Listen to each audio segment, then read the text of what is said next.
अस्सलाम वालेकुम my brothers and sisters. I hope आप सब खैरियत से होंगे। आज हम लोग कंटिन्यू करेंगे अपना एडवांस सीएसएस का कोर्स। हमारा है class 14 as you can see, और राइट हैंड साइड में आप देख सकते हैं सीएसएस ट्रांसफॉर्मेशन एंड ट्रांजिशन। आज हम लोग डिटेल से ट्रांसफॉर्मेशन पढ़ेंगे, जिसमें हम लोग 2D ट्रांसफॉर्मेशन और 3D ट्रांसफॉर्मेशन को समझेंगे और ट्रांजिशंस को भी डिटेल से पढ़ेंगे सीएसएस में। प्रीवियस वीडियोस अगर आपने नहीं देखा है तो इस वीडियो के डिस्क्रिप्शन में आप जाएंगे, आपको प्लेलिस्ट का लिंक मिल जाएगा। और अगर आप इस चैनल पर नए हैं तो इस चैनल को सब्सक्राइब करना मत भूलना, बेल आइकन को भी दबा देना और इस वीडियो को लाइक करना, शेयर करना और साथ ही साथ अपना कमेंट जरूर बताना कि आपको ये कोर्स कैसा लग रहा है, मजा आ रहा है या नहीं। सबसे पहले हम समझेंगे सीएसएस ट्रांसफॉर्मेशन और ट्रांजिशन होता क्या है। Master 2D and 3D transformation and smooth animations. आगे हम लोग एनिमेशंस के ऊपर भी डिटेल डिस्कस करेंगे और हम लोग इस पे भी गुफ्तगू करेंगे कि ट्रांसफॉर्मेशन और एनिमेशन में फर्क क्या होता है। What is transformation? ट्रांसफॉर्मेशन क्या होता है? ट्रांसफॉर्मेशन फंक्शन और वैल्यू, ये ट्रांसफॉर्मेशन लिखेंगे या फंक्शन देंगे कि कौन सा ट्रांसफॉर्मेशन करना है और उसका वैल्यू देंगे। ठीक है, तो ट्रांसफॉर्मेशन हमारा प्रॉपर्टी है, फंक्शन में एक वैल्यू पास होगा। चेंजेस द शेप और position of an element without affecting document flow, यानी डॉक्यूमेंट फ्लो को, तो डॉक्यूमेंट का फ्लो है, डिफॉल्ट एचटीएमएल का फ्लो है ना, एक के बाद एक आता है, उसको बदले बगैर किसी भी एलिमेंट का पोजीशन या शेप को बदलने के लिए ट्रांसफॉर्मेशन का इस्तेमाल किया जाता है, यानी किसी भी एलिमेंट को ट्रांसफॉर्म करने के लिए किया जा सकता है। एक आता है translate function, as you can see parenthesis दिख रहा है आपको, जिसका मतलब ये फंक्शन है। मूव एलिमेंट करता है ये 2D और 3D शेप में। ठीक है, अभी यहाँ पर 2D 3D नहीं है, ये सिर्फ हावर इफेक्ट है। एक होता है rotation, pin element around axis, यानी एक्सेस के अराउंड घूमेगा, रोटेशन के लिए आता है। उसके बाद एक होता है स्केलिंग, रीसाइज एलिमेंट पोटेंशियली, यानी स्केल करना, छोटा या बड़ा करना। और skew, tilt element at angle, यानी एंगल के बेसिस पर थोड़ा सा उसको टिल्ट करना। Transforms are GPU accelerated for smooth performance, perfect for animation and interaction. तो आमतौर पे जो ट्रांसफॉर्म्स होते हैं ना, ये जितने भी फंक्शंस है, ये जीपीयू एक्सेलरेटेड होते हैं। तो जैसे आपके कंप्यूटर में जीपीयू होगा, ये उस पर चलेगा, इस वजह से ये फ्लेक्सिबल होता है। हम लोग सबसे पहले पढ़ेंगे 2D ट्रांसफॉर्मेशन फंक्शंस को। ठीक है, जब हम लोग 2D की बात करते हैं ना, तो ट्रांसफॉर्म जो है हमारे पास, ये तो मेन प्रॉपर्टी है, इसके अंदर आप 2D फंक्शन इस्तेमाल कर सकते हैं। अब कुछ हमारे पास फंक्शन होते हैं, यानी ट्रांसफॉर्म तो प्रॉपर्टी है, उसके अंदर कुछ फंक्शंस है जो 2D ट्रांसफॉर्मेशन के लिए काम में आते हैं। एक एक को हम लोग डिटेल से देखेंगे। एक होता है ट्रांसलेट, एक होता है रोटेट, एक होता है स्केल एक्स, एक होता है स्केल वाई, एक होता है नॉर्मल स्केल, एक होता है स्क्यू एक्स, स्क्यू वाई और नॉर्मल स्क्यू, और एक होता है मेट्रिक। अब देखिए ट्रांसफॉर्मेशन किस तरीके से होता है, तो मैं यहाँ पर जाके सिंपल से क्या करूंगा, स्टाइल टैग लूंगा यहाँ से, और मैं इसी h1 टैग के अंदर ही क्या करता हूँ, क्लास लगाता हूँ कि h1, बल्कि मैं बोलता हूँ माई h1। ठीक है, इस तरीके से, और स्टाइल टैग के अंदर जाके बोलता हूँ मैं माई h1 और इसको टारगेट कर लेता हूँ मैं। और क्योंकि ये क्लासेस है तो इस वजह से डॉट से करेंगे। इसमें मैं सबसे पहले विड्थ देना चाहूंगा कुछ, तो लेट से मैंने दिया 150 पिक्सल विड्थ, मैंने सेव किया इसको। इसी तरीके से लेट से मैंने लिखा हाइट 150 पिक्सल। इसी तरीके से मैं बोल सकता हूँ कि background colour which is yellow, मैंने बैकग्राउंड येलो कर दिया। देन मैं बोलूंगा बॉर्डर 1 पिक्सल सॉलिड ब्लैक। ठीक है, इस तरीके से BLSC के ब्लैक मैंने सेव किया इसको। तो अब देखिए कुछ इस तरीके से आ गया। इसके बाद मैं लगाऊंगा ट्रांसफॉर्म। अब देखिए ट्रांसफॉर्म आ गया हमारे पास। इस पे मैं बोलूंगा ट्रांसलेट। द मोमेंट मैंने ट्रांसलेट इस्तेमाल किया, इसके बाद मैं इसमें कुछ पिक्सल्स डालूंगा। लेट से मैंने बोला 500 पिक्सल, 50 पिक्सल एंड 100 पिक्सल, और बीच में ऑफ कोर्स एक गैप होगा। द मोमेंट मैंने इसको सेव किया तो अब देख सकते हैं क्या हुआ, ये शिफ्ट हो गया, अपनी जगह से ये शिफ्ट हो गया। ठीक है, तो ये ट्रांसलेट प्रॉपर्टी क्या करता है, इसने आइटम को मूव करवाया, शिफ्ट करवाया। तो इसको मैं क्या करता हूँ ना, यहाँ से कमेंट आउट कर देता हूँ और ये प्रॉपर्टी को सिर्फ हटा देते हैं यहाँ से, और सब कुछ एज इट इज है। अब देखिए मैंने यहाँ से दोबारा से इसी को टारगेट किया, माई h1 को। देन मैं बोलूंगा ट्रांसफॉर्म रोटेट 20 डिग्री TG। अब आप देखिए ये रोटेट हो गया 20 डिग्री से। एज यू कैन सी आपने इसको 20 डिग्री रोटेट कर दिया। लेट से मैं अगर बोलता है इसको 45 डिग्री रोटेट करो, तो इसने 45 डिग्री रोटेट कर दिया। ठीक है, तो इस तरीके से आपने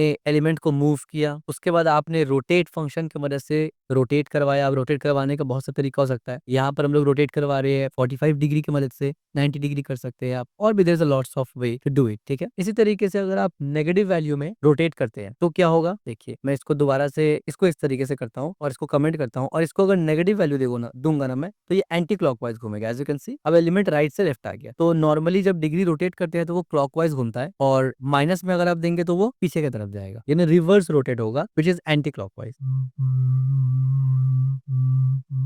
अपने स्लाइड्स की तरफ अगर हम लोग आएंगे तो आप देख सकते हैं यहाँ पर हमने इसका एग्जांपल दिया, translating moving element, position element anywhere in space, यानी ट्रांसफॉर्म का मैंने प्रॉपर्टी यहाँ पर बताया कि एक्स वाई आपको देना है, यानी एक्स से मुराद एक्स एक्सेस है, वाई से मुराद वाई एक्सेस है। हॉरिजॉन्टल मूवमेंट बताई गई है राइट से लेफ्ट, और ये वर्टिकल मूवमेंट को बताया गया। ठीक है, इसका यहाँ पर कुछ एग्जांपल है, as you can see use a translate instead of left top for animation, क्योंकि इससे क्या होगा, जीपीयू एक्सेलरेटेड होगा। ठीक है, इस तरीके से रोटेट स्पिन एलिमेंट को रोटेट भी कर सकते हैं। ठीक है, आगे हम लोग ये सब देखेंगे भी, एज यू कैन सी। ठीक है, किस तरीके से ये रोटेट हो रहा है। अब इसका रियल वर्ल्ड यूज केस क्या होता है, loading spinner, card flip animation, icon rotation on hover and 3D product showcase. लेकिन अभी और भी कुछ प्रॉपर्टी हमारे पास 2D ट्रांसफॉर्मेशन में होता है, उसको भी पढ़ लेते हैं। स्केल फंक्शन होता है। स्केल फंक्शन क्या करता है ना, इंक्रीज या डिक्रीज करता है एलिमेंट का साइज को according to the parameter given for width या हाइट। तो अगर इसका भी एक एग्जांपल देख ले तो मैं दिखाता हूँ आपको आपको इसका एग्जाम्पल, इसको मैंने पहले कमेंट आउट किया। H1 को ऐसे ही रखते हैं। यहाँ पर बस हम लोग क्या करेंगे, हम लोग बोलेंगे ट्रांसफॉर्म और हम लोग बोलेंगे स्केल। अब स्केल में आप वैल्यू डाल सकते हैं। लेट्स से मैंने डाला 2 और 3, जैसे मैंने सेव किया आप देखिए ये ट्रांसफॉर्म हो गया 2 और 3 में। लेट्स से मैं यहाँ पर बोलता हूँ 1, अब देखिए इस तरीके से ट्रांसफॉर्म हो गया। सवाल ही पैदा होता है कि ये हो कैसे करके रहा है। जब हमने यहाँ पर 2/3 पास किया ना, तो इसका मतलब ये था कि डिव एलिमेंट जो है ना, जो डिव एलिमेंट का ओरिजिनल साइज है उससे ये 2 गुना ज्यादा बड़ा होगा। ठीक है, अब ये 2 गुना जो बढ़ेगा ना, ये जो पैरामीटर हमने यहाँ पर अप्लाई किया ना 2 और 3, इसका मतलब 2 गुना विड्थ ज्यादा होगा और 3 गुना हाइट ज्यादा होगा। यानी पहला पैरामीटर बताएगा कि कितना ज्यादा होगा, तो 2 डालेंगे तो 2 गुना। अगर लेट से मैं डाल दूं 7, तो अब देखिए विड्थ कितना बड़ा हो जाएगा, 7 गुना बड़ा हो गया और हाइट 3 गुना बड़ा है। ठीक है, तो इससे आप इस तरीके से स्केल कर सकते हैं अपने एलिमेंट को। इसी तरीके से कुछ और प्रॉपर्टी भी स्केल का आप इस्तेमाल कर सकते हैं। फॉर एग्जाम्पल आप बोल सकते हैं कि 0.5, इससे आप बोल रहे हैं कि हाफ, फिर आप बोल रहे हैं 0.5, सेव किया जैसे ही, तो आप देखिए यानी अब आप क्या कर रहे हैं कि जितना विड्थ का एलिमेंट था उसका आधा कर दो, उसका हाइट भी और उसका विड्थ भी। पहला पैरामीटर विड्थ का होता है, दूसरा पैरामीटर हाइट का होता है, याद रखना। ठीक है, इसी तरीके से स्केल के बाद यहाँ पर स्केल एक्स भी होता है। तो जब आप स्केल एक्स करेंगे ना, यहाँ पर जब मैं स्केल एक्स करता हूँ तो इसका मतलब क्या है, इसका मतलब ये है कि आप एक्स एक्सेस पे ही काम करना चाहते हैं, दैट्स इट। जाहिर सी बात है, जब आप एक्स एक्सेस पे 2 देंगे तो सिर्फ उसी पे अप्लाई होगा। अगर आप उसमें 0.6 देंगे तो सिर्फ उसी पे, बल्कि काफी छोटा हो गया, ये सिर्फ उसी पे काम करेगा। ठीक है, तो आप पर्टिकुलर एक्सेस को भी टारगेट कर सकते हैं डायरेक्ट, और टारगेट करके बता सकते हैं। और इसी तरीके से आप वाई एक्सेस में भी कर सकते हैं। ठीक है, इस तरीके से आप वाई एक्सेस में भी कर सकते हैं। लेट्स से मैंने 5 मारा, तो आप देखिए यहाँ पर 5 टाइम्स जो वाई एक्सेस है यानी वर्टिकल एक्सेस हाइट, वो बढ़ गया। ठीक है, इसी तरीके से जब मैंने स्केल किया ना, तो आपने देखा होगा कि वहां पर लिखा हुआ आ रहा था स्केल जी एक्सेस। तो जी एक्सेस 3D ट्रांसफॉर्मेशन में हम लोग पढ़ेंगे अभी, क्योंकि हम लोग 2D ट्रांसफॉर्मेशन में है, इस वजह से हम लोग अभी इसी पे फोकस कर रहे हैं। इसके बाद हमारे पास एक और होता है स्क्यू। मैं इसको भी यहाँ से कमेंट आउट करके आपको कोड दे दूंगा। स्क्यू में हमारे पास क्या होता है ना, कि बस स्क्यू का हमें प्रॉपर्टी लगाना है। आप देखेंगे एस की ई, तो आप देखिए स्क्यू और स्क्यू एक्स और स्क्यू वाई। अब स्क्यू एक्स और स्क्यू वाई कैसे काम करता है, पहले मैं एक्स को दिखा देता हूँ। यानी स्क्यू का मतलब होता है टिल्ट करेगा। टिल्ट कहाँ करेगा, हॉरिजॉन्टल वे में टिल्ट करेगा, यानी हॉरिजॉन्टल से टिल्ट करेगा। अगर मैं 20 डिग्री कर दूं, सेव करो, आप देखिए इसने टिल्ट कैसे करके कर दिया। ठीक है, यानी हॉरिजॉन्टल को टिल्ट किया। इसी तरीके से अगर मैं वाई एक्सेस पे टिल्ट करना चाहूँ ना, यही सेम हॉरिजॉन्टल, तो मैं सिंपल से जाके यहाँ पर ये कैपिटल है, तो मैं कैपिटल वाई लगा के सेव करूंगा। आप देखिए अब इसने क्या किया, वाई एक्सेस पे टिल्ट किया। यानी आप समझते हैं ना, वर्टिकल टिल्ट और हॉरिजॉन्टल टिल्ट। इसके बाद एक आपके पास आता है सीधा स्क्यू फंक्शन। यानी पहले जैसे हम लोग स्केल इस्तेमाल करते थे, वैसे एक आया स्केल एक्स जो कि खास करके एक्स एक्सेस के लिए है, एक है स्केल वाई जो कि खास करके वाई एक्सेस के लिए है, और एक है स्केल जिसमें आप दोनों दे सकते हैं। तो वैसे एक है हमारे पास क्या, क्यू, जिसमें आप दोनों ही पैरामीटर दे सकते हैं या दोनों ही वैल्यू दे सकते हैं। तो जैसे मैंने 10 डिग्री और 20 डिग्री और 10 डिग्री दिया, तो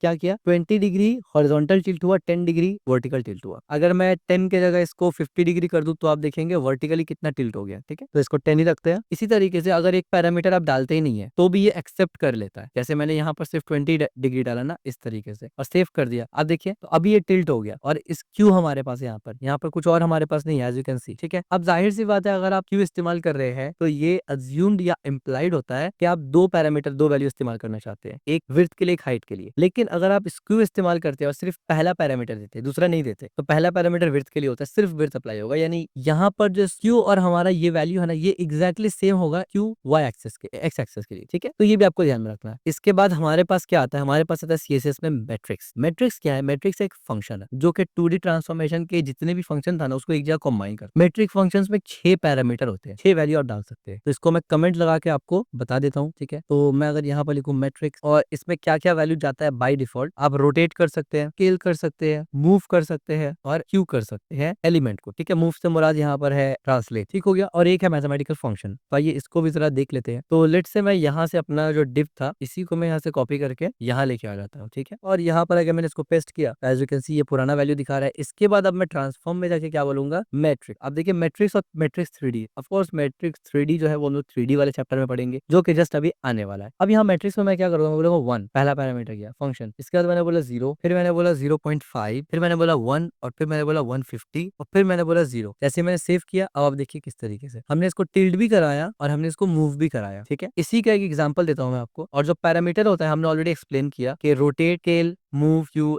एलिमेंट। इसको मैंने यहाँ से कमेंट आउट किया, और एक दूसरा पैरामीटर मैं आपके सामने लिख देने लगा हूँ, जो कि थोड़ा सा डिफरेंट होगा। 0 0 बल्कि 0.5, फिर 1 एंड 150, 0 सेव किया मैंने। तो ये तो पहले ही वाला है। मैं एक काम करता हूँ, यहाँ पर मैं नेगेटिव वैल्यू डाल देता हूँ 0.3, फिर यहाँ पर कर देते हैं पूरा 0, फिर यहाँ एक 1 है, और इन दोनों को भी 0 0 कर देते हैं। जैसे मैंने सेव किया, अब आप देखिए ये एक डिफरेंट किस्म का ट्रांसफॉर्मेशन किया हमने मैट्रिक्स की मदद से। अच्छा, जिस तरतीब में यहाँ पर पैरामीटर डाल रहा हूँ ना, आपको ये समझ में नहीं आ रहा वो कौन सा पैरामीटर क्या है। हमने तो कहा कि रोटेट, स्केल, मूव, स्क्यू ये सब कुछ होता है। तो कौन सा पैरामीटर क्या है, तो मैं आपको लिखने भी लगा हूँ अब यहाँ पर प्रॉपर तरीके से। मैंने यहाँ पर से स्केल को पहले लाया और मैंने बोला स्केल एक्स, फिर इसके बाद स्केल वाई, के बाद स्क्यू एक्स, फिर उसके बाद स्क्यू वाई, उसके बाद ट्रांसलेट एक्स और फिर ट्रांसलेट वाई। ठीक हो गया। अब हम देखिए पहले क्या है, पहले है स्केल एक्स फिर स्केल वाई। तो स्केल एक्स क्या है, required number that scale the element width, यानी पहला पैरामीटर स्केल एक्स क्या करता है, विड्थ को चेंज करता है। इसी तरीके से क्यू वाई क्या करता है, किस एंगल में उसको टिल्ट करना है, वाई एक्सेस या एक्स एक्सेस, उस पर बात करता है। और ट्रांसलेट क्या करता है, मूव करता है एलिमेंट को, और वो भी बोलता है कि भाई एक्स या वाई यानी किस एक्सेस में उसको मूव करना है। इसी के बाद अगर हम लोग आएंगे अपने स्लाइड्स की तरफ, तो यहाँ पर भी हमने यही बात दिखाया है कि रोटेट, स्पिन कर सकते हैं आप एलिमेंट को, और किस तरीके से करेंगे या एंगल देंगे। यहाँ पर एग्जांपल दिया हुआ है, फॉर एग्जांपल जैसे कि यहाँ रोटेट हुआ था, ठीक है, इसका रियल वर्ल्ड यूज केस भी हमने समझाया। इसके बाद रीसाइज करना है एलिमेंट को, ग्रो या श्रिंक एलिमेंट करना स्मूथली, यानी या तो बड़ा करना है या तो छोटा करना। यहाँ पर विड्थ देंगे, यहाँ पर हाइट देंगे। और स्केल प्रॉपर्टी आपको ऑलरेडी पता है, सिर्फ स्केल है, दोनों देना पड़ेगा। स्केल एक्स है एक देंगे, स्केल वाई है सिर्फ एक देंगे। ओरिजिनल साइज इसका 100% में होता है, लार्जर देन ओरिजिनल या स्मॉलर देन ओरिजिनल बना सकते हैं आप इसको। इनविजिबल कंप्लीटली कोलैप्स हो जाएगा। Perfect for hover effect on buttons and card. Scale creates natural press feedback. ठीक है, तो आपको स्केल भी इजीली समझ में आ गया, हमने एग्जांपल देख लिया। स्क्यू टिल्टिंग एलिमेंट, ये भी आपने देखा, क्रिएट स्लैंटेड डायनामिक शेप। ठीक है, इसमें एक्स एक्सेस जाएगा एंगल, वाई एक्सेस जाएगा हॉरिजॉन्टल और वर्टिकल वाला, जैसे कि ये। ठीक है, ये भी आपको समझ में आ गया। ये कहाँ इस्तेमाल होता है, क्रिएटिव एप्लीकेशन में, पैरालेक्स, रोलिंग इफेक्ट में, dynamic button shape, artistic text treatment, 3D perspective illusions. अब देखिए यहाँ पर हमने कुछ एग्जांपल दिया कि advance CSS technique, combine transformation and control gain, यानी मल्टीपल चीजों को यहाँ पर मिलाया गया है। तो लेट्स से हमारे पास ये कार्ड है, तो इस पे अगर हम लोग मल्टीपल चीजों को मिलाए तो किस तरीके से बनाएंगे, तो देखिए वो मैं दिखाता हूँ एक एग्जांपल आपको। मैंने पहले बोला ट्रांसलेट, ट्रांसलेट के अंदर मैंने बोला 50%, बोल गया 50 पिक्सल। अब देखिए इस तरीके से हो गया। उसके बाद मैंने बोला रोटेट, मैंने बोला 45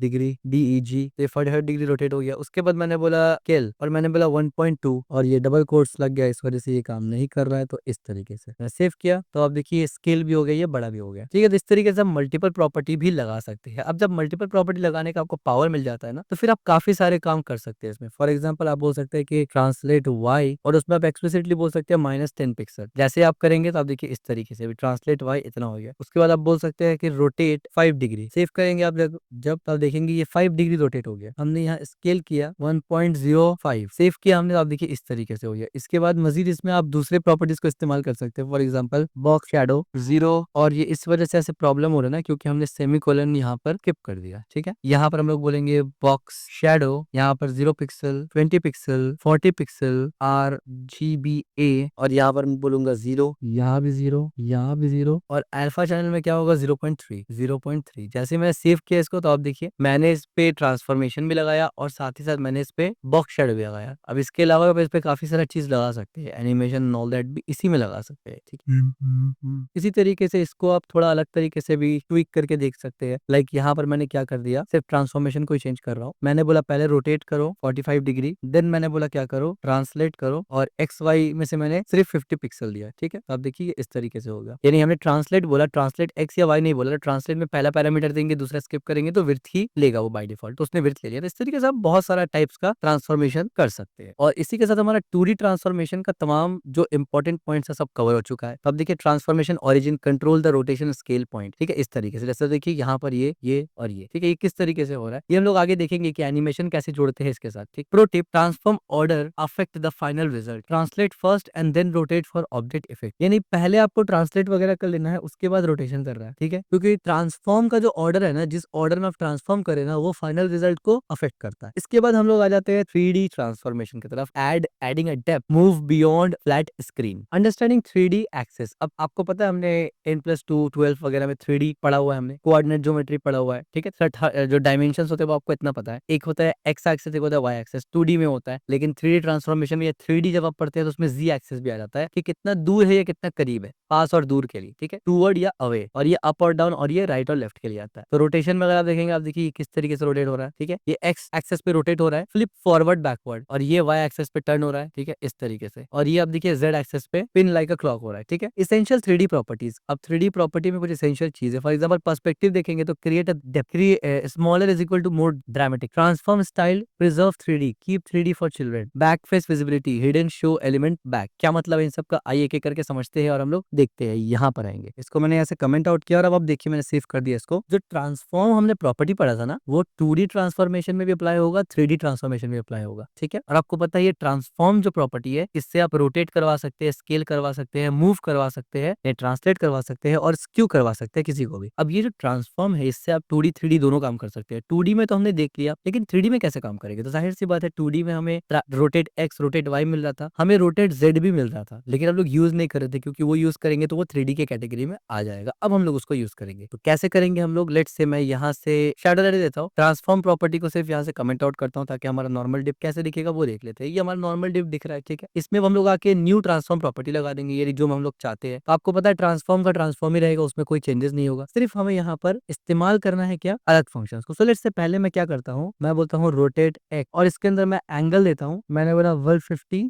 डिग्री और मुझे एंगल यहाँ से हटाना है। जैसे मैंने किया अब देखिए 150 डिग्री जैसे मैंने घुमाया, अब देखिए ये मेरा हवर का जो यानी जो शैडो है वो ऊपर चला गया और ये नीचे, मतलब ये डिव घूम गया और इसका प्रूफ आप देख सकते हैं, ये वर्ड भी पूरा घूम गया, ठीक है। तो ये तो हमने सिंपल सा एक्स रोटेशन किया ना। अगर आप वाई रोटेशन करेंगे ऐसे ही तो ये दूसरी तरफ घूम जाएगा इस तरीके से। अब आप देखिए ये दूसरी तरफ, यानी अब ये हॉरिजॉन्टल यानी वर्टिकल घूम गया। अब आप जब रोटेशन जी करेंगे ना, ये इंपॉर्टेंट है, जब आप रोटेशन जी करेंगे और ऑफ कोर्स आप इस पे नहीं करेंगे, आप इसको करेंगे 90 डिग्री पे, तब आप देखेंगे ये इस तरीके से रोटेट हो गया क्योंकि अब ये जी एक्सेस पर है। और इसके अलावा ये तो आपको सिंपल सा यानी तरीका पता चला, पर इसके अलावा ट्रांसफॉर्म जो होता है, आपको पता है ट्रांसफॉर्म प्रॉपर्टी क्या करता है? वो क्या करता है? अप्लाई करता है 2D 3D ट्रांसफॉर्मेशन करने के लिए, ठीक है। इसी तरीके से ट्रांसफॉर्म ओरिजिन एक होता है, वो क्या करता है? वो आपको चेंज करने में पोजीशन मदद करता है, जो ट्रांसफॉर्म एलिमेंट है। अब ट्रांसफॉर्म ओरिजिन किस तरीके से काम करता है? सो लेट्स से मैंने यहाँ पर सिर्फ रोटेट लिखा और मैंने ऐसे सेव किया इसको 45 डिग्री में, तो अब देखिए ये ऐसे है। अब अगर इसके बाद मैं जाके बोलता हूँ ट्रांसफॉर्म ओरिजिन, इसका क्या मतलब होगा? मैंने बोला 20% और मैंने बोला 40%। जैसे मैंने सेव किया, आप देखिए 20% और 40% में ये ट्रांसफॉर्म हो गया, लेकिन कब? रोटेट होने के बाद, यानी जो भी इसका काम था ट्रांसफॉर्मेशन उसके बाद। तो ट्रांसफॉर्म ओरिजिन प्रॉपर्टी से आप क्या कर सकते हैं ना, जिस भी एलिमेंट को आपने ट्रांसफॉर्म किया है उस एलिमेंट को आप पोजीशन कर सकते हैं। और आपको पता है 2D ट्रांसफॉर्मेशन को एक्स एक्सेस वाई एक्सेस से चेंज किया जाता है और 3D ट्रांसफॉर्मेशन को जेड एक्सेस से चेंज किया जा सकता है। समझ में आ रहा है ना आपको? ट्रांसफॉर्म ओरिजिन क्या करता है, यानी जब आपने एक प्रॉपर्टी को ट्रांसफॉर्म कर दिया, अब उसका पोजीशन करना। इसके बाद एक होता है CSS ट्रांसफॉर्म स्टाइल प्रॉपर्टी, वो क्या करता है आइए इसको भी देख लेते हैं। यहाँ से मैं इसको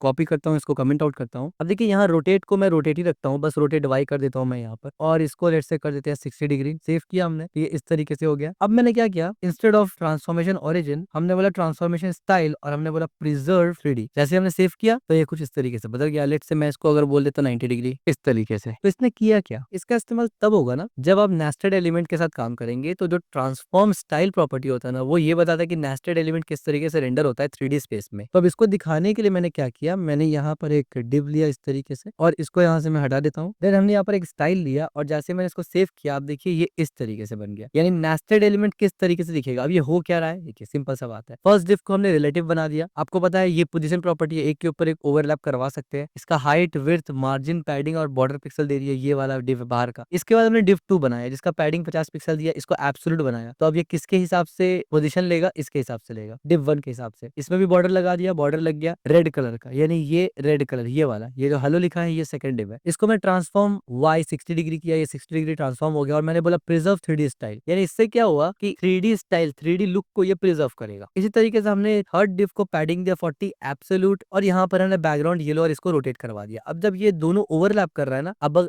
अगर अभी मैं माइनस से इसको हटा के ऐसे कर दूं तो इस तरीके से हो गया। इसी तरीके से अगर मैं इसको ऐसे कर दूं तो अब देखिए इस तरीके से हो गया। अगर मैं इसको माइनस कर दूं इस तरीके से तो ऐसे हो गया। तो पॉइंट इज कि जब दो अलग अलग कार्ड या दो अलग अलग डिव ओवरलैप करते हैं ना, तो मैंने बोला प्रिजर्व 3D। अब अगर मैं इसको ही चेंज करूं, प्रिजर्व 3D को अगर मैं चेंज करूं और मैं बोलूं फ्लैट, तो अब देखिए फ्लैट का मतलब क्या होगा, आपने उसको फ्लैट कर दिया। अनसेट करेंगे तो क्या होगा, अनसेट रहेगा। और प्रिजर्व 3D करेंगे तो क्या होगा, वो 3D लुक को अचीव करेगा, यानी दोनों को रखेगा और उसको इस तरीके से सेट करेगा कि जैसे लगेगा 3D लुक है ये। तो वही चीज हमने बताया कि इसका डेफिनेशन और इस्तेमाल कहाँ होता है, कि ये बताता है कि नेस्टेड एलिमेंट किस तरीके से रेंडर होगा 3D स्पेस में। और याद रखिए ये जो ट्रांसफॉर्म स्टाइल प्रॉपर्टी है ना, ये ट्रांसफॉर्म के साथ ही इस्तेमाल होना चाहिए। एज यू कैन सी हमने यहाँ पर ट्रांसफॉर्म इस्तेमाल किया है, फिर ट्रांसफॉर्म स्टाइल इस्तेमाल किया है, ठीक है। अब जो ट्रांसफॉर्म स्टाइल है इसके अंदर 4 प्रॉपर्टी मिलता है। एक होता है फ्लैट, हमने अभी देखा। इसका क्या मतलब है, यानी स्पेसिफाइज करता है वो उस चिल्ड्रन को जो कि प्रिजर्व नहीं हुआ 3D पोजीशन में, दिस इज डिफॉल्ट। यानी जाहिर सी बात है जब हमने यहाँ पर प्रिजर्व 3D को हटाया था और फ्लैट किया था तो येलो गायब हो गया था। इसका मतलब ये था कि येलो प्रिजर्व नहीं हो रहा है, यानी येलो 3D पोजीशन में नहीं दिख पा रहा है, सिर्फ रेड दिखेगा वही दिखा रहा है, ठीक है। इसके बाद एक था प्रिजर्व 3D, इसका मतलब है कि जो चिल्ड्रन एलिमेंट है उसको 3D में दिखाना है, और आपको पता है कि हमारे केस में ये div 3 चिल्ड्रन है, एज यू कैन सी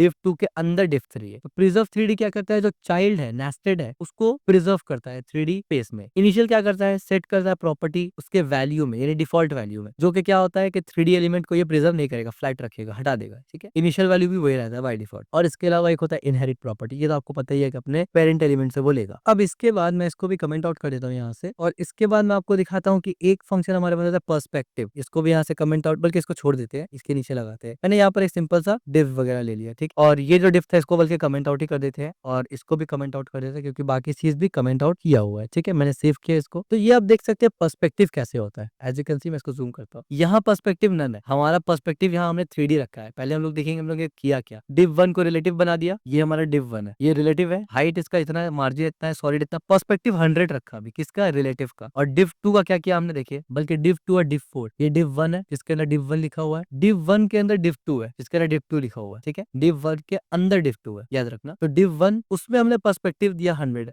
और div 2 उसमें हमने प्रिजर्व 3D दिया है। अगर इसको हम लोग फ्लैट कर देते हैं तो आप देखिए इसको हम लोग 3D ही रखेंगे, ठीक है। और div 3 में आप देखिए जब ये नन है तो कैसे काम कर रहा है। लेट्स से मैंने इसको बोल दिया प्रिजर्व 50 पिक्सल, तो आप देखिए किस तरीके से पर्सपेक्टिव बदल गया। अब ये पर्सपेक्टिव 50 पिक्सल कैसे दिखता है, 100 कैसे दिखता है। लेट्स से मैं अगर बोल दूं यहाँ पर 120 पिक्सल, अब देखिए 120 पिक्सल ऐसे दिखता है। अगर मैं बोलूँ 160 पिक्सल, अब देखिए 160 पिक्सल ऐसे दिखता है। अगर मैं बोलूँ 600 पिक्सल, अब देखिए 600 पिक्सल कुछ इस तरीके से दिखता है। अगर मैं यहाँ से लेट्स से मैं बोलता हूँ कि 350 पिक्सल, अब देखिए ये ऐसे दिखता है। अगर मैं यहाँ से 35 पिक्सल बोलूँ तो अब देखिए ये इस तरीके से दिखता है। अगर मैं यहाँ से सिर्फ 5 बोलूँ अब देखिए ये इस तरीके से दिखता है, ठीक है। तो जो पर्सपेक्टिव होता है देखने का ना, लुक, वो आप बिल्कुल बदल सकते हैं, ठीक है। और इसके अलावा जो चीज है वो तो आपको पता ही है कि ट्रांसफॉर्मेशन, एक बैकग्राउंड कलर है, बॉर्डर है, एब्सोल्यूट, और वो सब चीज आपको ऑलरेडी मालूम है, ठीक है। तो पर्सपेक्टिव से भी आप काफी सारा अच्छा चीज कर सकते हैं। नाउ द पॉइंट इज कि ये जो काम हम लोग कर पा रहे हैं ये कैसे कर पा रहे हैं, ये पर्सपेक्टिव होता क्या है और इसके बारे में बताओ। तो डेफिनेशन और यूजेज समझ लीजिए। पर्सपेक्टिव, जिस तरीके से उसका नाम पर्सपेक्टिव है, वो बहुत ज्यादा डिस्क्रिप्टिव भी है। वो कैसे, पर्सपेक्टिव प्रॉपर्टी इस्तेमाल किया जाता है 3D पोजीशनड एलिमेंट को, यानी ऐसा एलिमेंट जो 3D पोजीशन है उसको एक पर्सपेक्टिव देना, यानी वो किस पर्सपेक्टिव में बना हुआ है, 3D एलिमेंट होना चाहिए, ठीक है।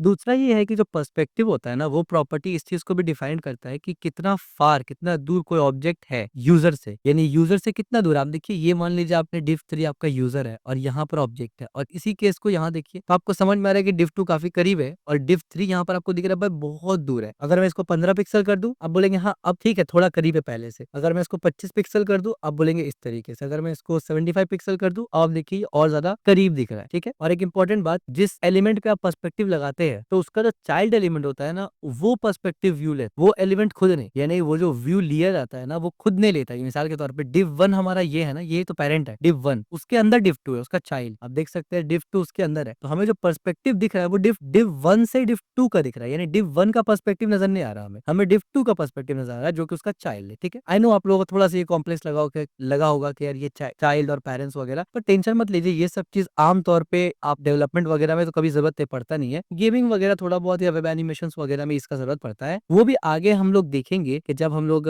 डिफरेंट डोमेन को हिट करेंगे। मान लीजिए अगर हम लोग गेम डेवलपमेंट में जाते हैं तो हम लोग ये देखेंगे कि किस तरीके से सीएसएस कनेक्ट होता है गेम डेवलपमेंट से। ऐसा थोड़ी है कि बस सीएसएस का ये रूल उठाया और सीधा गेम बना दिया, ऐसा नहीं होता। उसमें अलग अलग फ्रेमवर्क्स आ जाएंगे, अलग अलग लाइब्रेरीज आ जाएंगी, यानी कॉन्सेप्ट सेम होगा, फंडामेंटल आपके लिए सेम होगा, बट लिखने का तरीका तो ऑफकोर्स डिफरेंट होगा हर जगह पर, ठीक है। इवन वेब डेवलपमेंट में भी आप इस तरीके से सीएसएस थोड़ी लिखते हैं, वहां पर भी आप फ्रेमवर्क इस्तेमाल कर, ठीक है। यहाँ पर हम लोग फंडामेंटल सीएसएस को मास्टर कर रहे हैं ताकि किसी भी डोमेन में अगर हम जाना चाहे तो जा सकते हैं। और ये जो पर्सपेक्टिव प्रॉपर्टी है इसके अंदर 4 ही किस्म का वैल्यू जा सकता है। एक इनिशियल वैल्यू जो कि डिफॉल्ट सेट होता है जिसमें पर्सपेक्टिव नन होता है। दूसरा सेट कर सकते हैं आप नन वैल्यू एक्सप्लिसिटली, जिसका जो कि इनिशियली होता है। तीसरा इनहेरिट प्रॉपर्टी हो सकता है कि जो भी उसका पेरेंट का प्रॉपर्टी हो उसका वो ले लेगा। तीसरा होता है, चौथा होता है कि आप डायरेक्ट लेंथ बता सकते हैं, और हमने डायरेक्ट लेंथ ही देखा तो आप बोल सकते हैं कि मेजरली यहाँ पर एक ही प्रॉपर्टी है जो आप इस्तेमाल करेंगे। अब इसको हम लोग यहाँ से कमेंट आउट करेंगे और एक एग्जाम्पल मैं आपको दिखाऊंगा जिससे पर्सपेक्टिव आपको और क्लियर हो जाएगा और ये भी समझ में आ जाएगा कि ये कितना पावरफुल है। यहाँ पर हमने 2 पर्सपेक्टिव बनाया, इसको मैं 100% में लेता हूँ। सिंपल सा हमारा डिव और इसके अंदर कुछ हमने लिख दिया। अब इसका सीएसएस में यहाँ से इसको लेके आता हूँ। जैसे मैंने सेव किया तो अब आप देखिए जब आपने पर्सपेक्टिव को 800 पिक्सल किया तो कुछ चेंज हो गया। गया, पर्सपेक्टिव चेंज हो गया, यानी ऐसा लग रहा है कि आप थोड़ा किनारे से एक क्यूब, एक बॉक्स के अंदर झांक रहे हैं, लेकिन जब पर्सपेक्टिव 150 पिक्सल है तो ऐसा लग रहा है कि आप बॉक्स के करीब आ गए। ये एक व्यू बन रहा है ना, एक पर्सपेक्टिव बन रहा है कि यहाँ पर ये है कि आप किनारे से दूर है और यहाँ क्या है कि आप किनारे के करीब है, इसीलिए आपको बॉक्स ज्यादा दिख रहा है। ठीक है, तो ये बहुत पावरफुल है, खास करके 3D इन्वायरमेंट में। तो आपको मालूम होना चाहिए कि 3D इन्वायरमेंट में जब आप काम करें तो पर्सपेक्टिव को समझना और मास्टर करना जरूरी है, अगर आप इससे रिलेटेड आगे डोमेन में जा रहे हैं। हम लोग जब प्रोजेक्ट बनाएंगे तो इन सब टॉपिक के ऊपर भी डेडिकेट प्रोजेक्ट बनाएंगे। ठीक है, एटलीस्ट अगर मान लीजिए अब हर जगह हर चीज इस्तेमाल किया भी नहीं जाता ना, क्योंकि अगर मान लीजिए हम लोग वेब डेवलपमेंट के लिए वेबसाइट बना रहे हैं तो जरूरी नहीं कि वहां पर पर्सपेक्टिव इस्तेमाल हो, लेकिन मैं अलग से पर्सपेक्टिव को या पर्सपेक्टिव का जो स्किल है उसको रिप्रेजेंट करने के लिए एक प्रोजेक्ट बनाऊंगा कि जिसमें आप सिर्फ,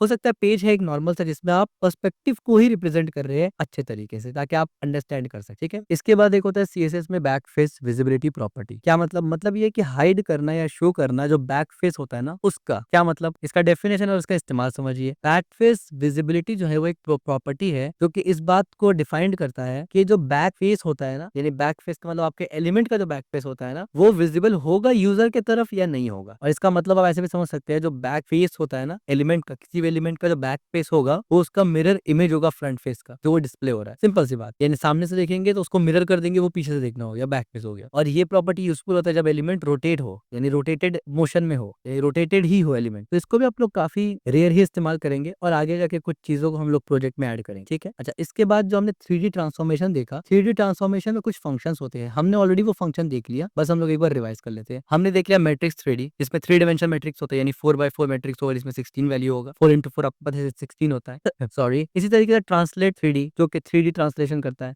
इसी तरीके से ट्रांसलेट Z है, इस तरीके से स्केल 3D है, स्केल Z है, रोटेट 3D है, रोटेट X है, रोटेट Y है, रोटेट Z है, पर्सपेक्टिव है। आई एम सॉरी, मुझे कोल्ड हो गया था, इस वजह से खांसी बहुत ज्यादा हो रहा है। तो ये सब प्रॉपर्टीज हमने डिटेल में समझ लिया। स्लाइड्स की तरफ आएंगे तो पर्सपेक्टिव भी हमने देख लिया। इस पर हमने देखा कि 500 पिक्सल में स्ट्रॉन्ग 3D इफेक्ट आएगा, 100,000 पिक्सल में मॉडरेट 3D इफेक्ट आएगा और 2000 पिक्सल में सबटल 3D इफेक्ट आएगा। ठीक है, तो आप इसको भी यहाँ से डिफरेंट डिफरेंट अप्लाई करके देख सकते हैं। फ्लैट है, ये नॉर्मल है और ये इस तरीके से। ठीक है, golden rule, apply perspective to the parent container not the transformed element itself, यानी जिसको ट्रांसफॉर्म करना चाहते हैं उसके पेरेंट के ऊपर लगाना है, ना कि जिसको ट्रांसफॉर्म करते हैं उसके ऊपर। ऐसा ही सेम काम आपको फ्लेक्स बॉक्स भी सीखते वक्त सुनाई देगा। ठीक है, वो हम लोग उस वक्त डिस्कस करेंगे। अब देखिए यहाँ पर 3D कार्ड फ्लिप एनिमेशन इस तरीके से, एज यू कैन सी, अब देख पा रहे किस तरीके से एनिमेट हो रहा है। तो इस चीज को रिप्रेजेंट करने के लिए आप देखिए hover the card over to see the 3D effect. अब देखिए 3D फ्लिप इफेक्ट हुआ। अब आप कहेंगे हमने तो 2D 3D ट्रांसफॉर्मेशन सब पढ़ा, लेकिन हमारा तो ऐसे घूम नहीं रहा है। उसका पीछे का रीजन मैं आपको दिखाता हूँ। यहाँ पर आते हैं, यहाँ हमने सिंपल सा एक कोड लिखा हुआ फ्रंट और बैक, और यहाँ आके मैं वो CSS अप्लाई करूंगा। जैसे मैंने अप्लाई किया, मैंने सेव किया। अब आप देखिए यहाँ पर अप्लाई हुआ क्या क्या, पहले तो इसको देखते हैं। आप देखिए किस तरीके से ये टर्न हो रहा है, ठीक इस तरीके से। ठीक है, अब देखिए हमने पर्सपेक्टिव में 1000 रख दिया। फ्लिप कंटेनर, फ्लिप कार्ट के अंदर हमने इसका पोजीशन को रिलेटिव रखा और हमने ट्रांसफॉर्मेशन का इस्तेमाल किया, यानी ट्रांजिशंस का हमने इस्तेमाल किया। अब तक हम लोगों ने ट्रांजिशंस नहीं पढ़ा है। ठीक है, वो जो मूव होता है, वो जो एनिमेट फील देता है ना, एनिमेशन वाला फील देता है, वो हम लोग ट्रांजिशंस में पढ़ते हैं। तो हम लोग नेक्स्ट क्लास में ट्रांजिशंस पढ़ेंगे और एनिमेशन भी पढ़ेंगे, बल्कि हमारा ट्रांजिशंस यहीं पर कवर हुआ है, तो हम लोग अभी पढ़ लेते हैं कि किसी स्लाइड्स में हमने ट्रांजिशन को भी बताया है, उसको हम लोग पढ़ लेते हैं। ठीक है, तो ट्रांजिशंस क्या होता है, तो उसके लिए फिर मैं डायरेक्ट आपको यहाँ नहीं, पहले मैं आपको थोड़ा समझाऊंगा कि ट्रांजिशन होता क्या है। ट्रांजिशंस बहुत सिंपल चीज होता है। देखिए हमने 2D पढ़ा, हमने 3D ट्रांसफॉर्मेशन पढ़ा, हमने रोटेशन किया, हमने काफी कुछ किया। ठीक, वो सब काम जो हो रहा है ना, वो डायरेक्ट हो रहा है एक बार में। लेकिन ट्रांजिशन क्या करता है ना, किसी भी चीज को स्मूथली करवाता है बस, यानी वही चीज, वही काम जो रोटेशन होता है वही रोटेशन होगा, लेकिन वो धीरे से होगा। ठीक है, तो कोई भी चीज अगर स्मूथली आपको करवाना हो तो आपको कुछ ड्यूरेशन देना पड़ता है और ट्रांजिशन इस्तेमाल करना पड़ता है, एंड दैट्स इट। इतना ही सिंपल है ट्रांजिशन। अब ट्रांजिशन जो है ये एक प्रॉपर्टी है, शॉर्ट हैंड प्रॉपर्टी है ट्रांजिशन। इसके अंदर आप ट्रांजिशन प्रॉपर्टी दे सकते हैं, ट्रांजिशन ड्यूरेशन दे सकते हैं, ट्रांजिशन डिले दे सकते हैं और टाइमिंग फंक्शन वगैरह भी दे सकते हैं। अब मैं इसके नीचे आपको ट्रांजिशन पहले समझाता हूँ, उसके बाद फिर हम लोग इसको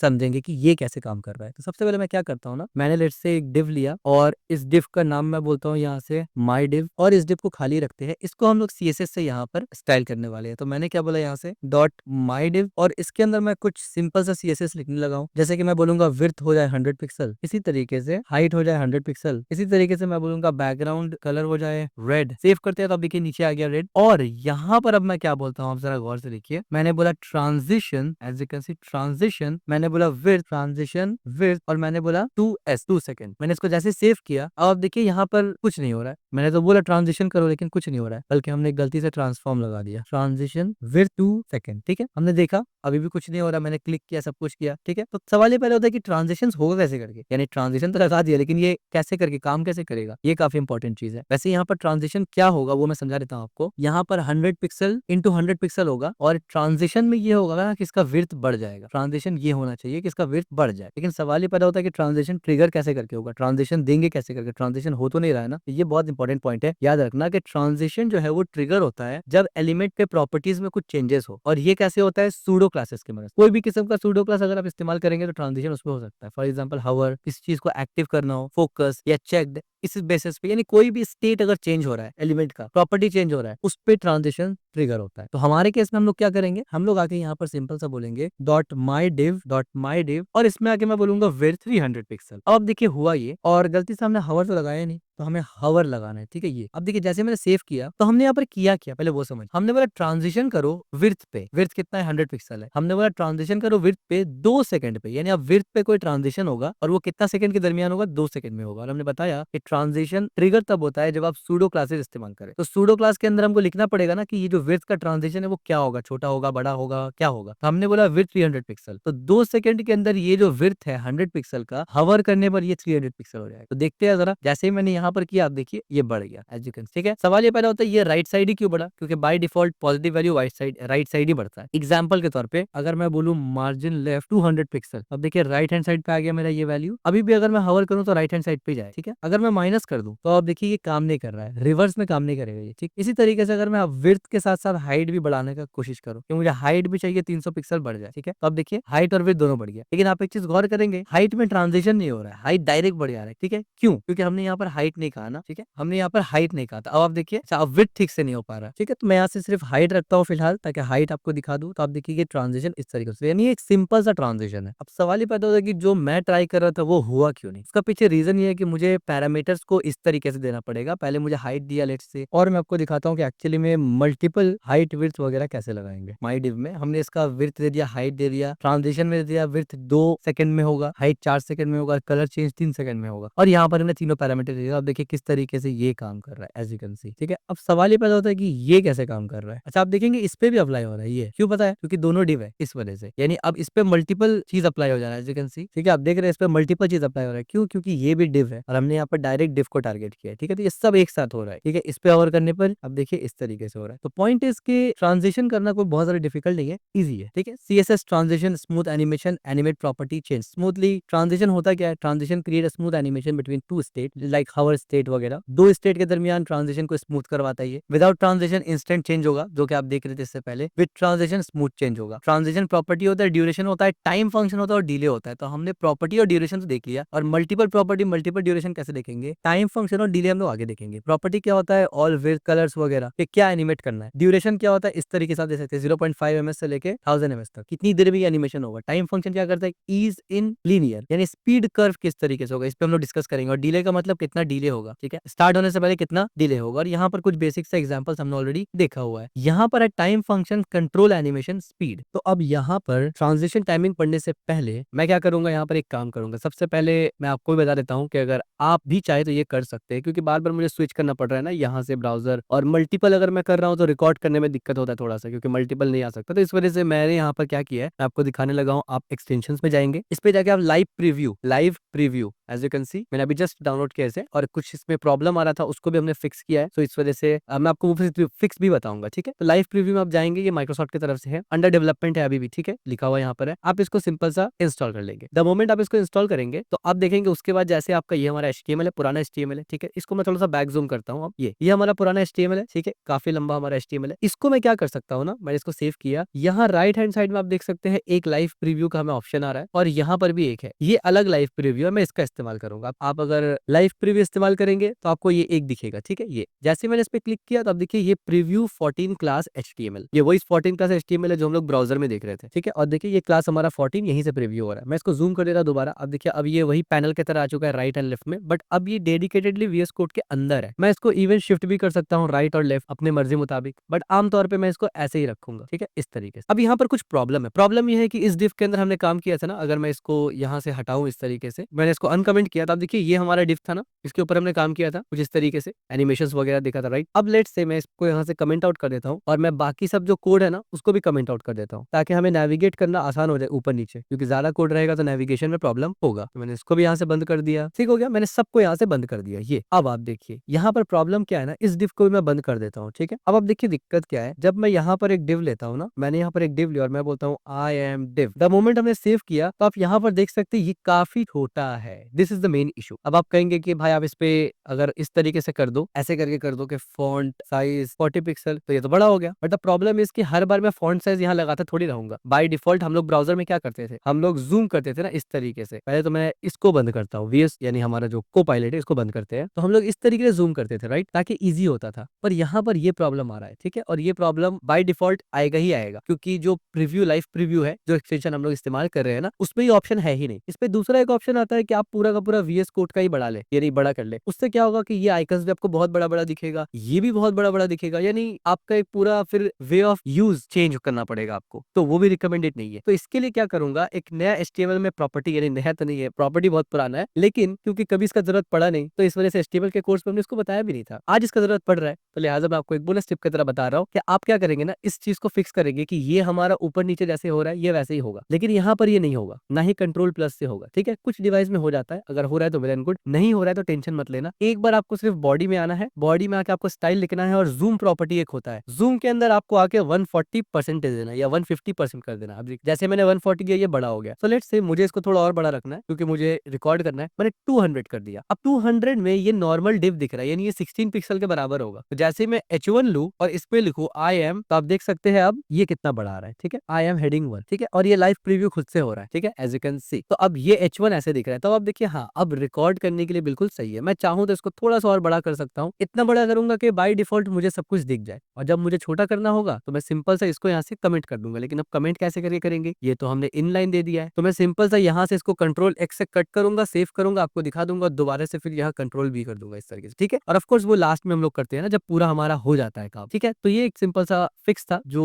मैंने आपको दिखा दिया, ठीक है। और जहां तक बात है स्लाइड्स की, तो यहाँ पर से जब हम लोग पढ़ेंगे यानी स्लाइड्स को कवर करेंगे, उस वक्त मैं स्लाइड्स पे आऊंगा और फिर हम लोग कोड व्यू में चलेंगे, ठीक है। तो timing, function, control, animation, speed, ये हमारा अब पढ़ना बाकी था, ठीक है। लेकिन हम लोग अब इसको नहीं पढ़ेंगे। आप बोलेंगे क्यों नहीं पढ़ेंगे, क्योंकि भले ही स्लाइड्स में हमने इतना ऐसा ही कवर किया है, ट्रांजिशन और स्मूथ एनिमेशन में सिर्फ इतना एक स्लाइड, लेकिन हम लोग रियलिटी में इससे ज्यादा कवर करेंगे। तो अब हम लोग कवर क्या क्या करने वाले हैं, इसको मैं थोड़ा सा यहाँ से ऐसे कर देता हूँ, ठीक है। अब देखिए हम लोग क्या क्या कवर करने वाले हैं, और इसको मैं 200 रख देता हूँ, विच इज गुड। इसको भी यहाँ से बंद करेंगे, और ये क्योंकि हमने जस्ट समझाने के लिए दिया था, इसको काट देते हैं। हम लोग अब ट्रांजिशन से रिलेटेड कुछ चीजें पढ़ेंगे। हमने ट्रांजिशन ऑलरेडी पढ़ा, हमने क्या देखा ट्रांजिशन में, ये हमारा लास्ट ट्रांजिशन का था। एज यू कैन सी हमने क्या देखा, हमने ट्रांजिशन दिया, विड्थ करना है तो विड्थ दो, हाइट करना है हाइट दो, कलर देना है कलर दो, और हमने बात की कि ट्रांजिशन ट्रिगर कैसे करके करता है। तो ट्रांजिशन ट्रिगर किस केस में करता है, कोई भी स्टेट जब उसका चेंज हो, यानी उसका प्रॉपर्टी चेंज हो, जैसे कि एक्टिव हो गया, हवर हो गया, इस किस्म से आमतौर पे आप ट्रांजिशन अप्लाई करेंगे क्लिक के ऊपर या हवर के ऊपर, ठीक है। और आगे हम लोग डिस्कस करेंगे जावास्क्रिप्ट के साथ किस तरीके से आप ट्रांजिशन को अप्लाई कर सकते हैं, क्योंकि क्लिक जो है ये ब्राउजर इवेंट है, ठीक है। ये डायरेक्ट CSS से सिर्फ आप नहीं कर सकते, क्लिक का फंक्शन आपको लिखना पड़ेगा। तो ये सब काफी एडवांस टॉपिक हो जाएगा जो हम लोग डॉम मैनिपुलेशन में पढ़ेंगे। अभी हम लोग इतना समझ गए कि ट्रांजिशन ट्रिगर कैसे होता है। अब ट्रांजिशन में काफी सारा अलग अलग प्रॉपर्टी या वैल्यू भी होता है। एक तो ट्रांजिशन का प्रॉपर्टी और वैल्यू हमने पढ़ा, वो तो हमने ये देखा कि हम लोग टाइमिंग बता सकते हैं कि वो जो ट्रांजिशन होगा उसका टाइमिंग क्या रहेगा। साथ साथ हम लोग मल्टीपल चीज पर एक बार में ट्रांजिशन लगा सकते हैं, ये दोनों चीज हमने देख लिया। बट अब हम लोग ये देखेंगे ट्रांजिशन डिले के बारे में कि आप ट्रांजिशन डिले भी करवा सकते हैं। तो अब मैं वही दिखाने लगा हूं आपको। ये डिफ को हम लोग बंद करते हैं और यहाँ से मैं दोबारा डिफ को ही कवर करता हूँ, ठीक है। डिफ नाम से ही टारगेट करते हैं। मैंने बोला यहाँ से डिफ, और इस डिफ के अंदर मैं बोलूंगा विड्थ लेते हैं हम लोग, लेट्स से 100 पिक्सल का विड्थ लेते हैं, देन मैं हाइट लेता हूँ यहाँ से, हाइट इज ऑल्सो 100%, ठीक है, 100 पिक्सल। उसके बाद मैं यहाँ से क्या बोलूंगा, बैकग्राउंड, तो बैकग्राउंड कलर ले लेते हैं एक्सप्लिसिटली ताकि रेड हो जाए। तो आप देख सकते हैं राइट हैंड साइड में खुद ब खुद बन रहा है, सेव वगैरह करने की भी जरूरत नहीं पड़ रही है। अब यहाँ पर आप देखें, मैं यहाँ पर बोलूंगा ट्रांजिशन प्रॉपर्टी। अब ये क्या हो गया, देखिए हम लोग इससे पहले क्या कर रहे थे, इससे पहले हम लोगों ने बोला ट्रांजिशन में कि भाई विड्थ 2 सेकंड, इसका मतलब दो अलग अलग ट्रांजिशन का प्रॉपर्टी हमने एक साथ इस्तेमाल किया, ठीक है। ट्रांजिशन प्रॉपर्टी एक अलग से आता है जिसके अंदर आप विड्थ वगैरह बताते हैं, ट्रांजिशन ड्यूरेशन एक अलग से प्रॉपर्टी आता है जिसके अंदर आप सेकंड्स बताते हैं, ट्रांजिशन डिले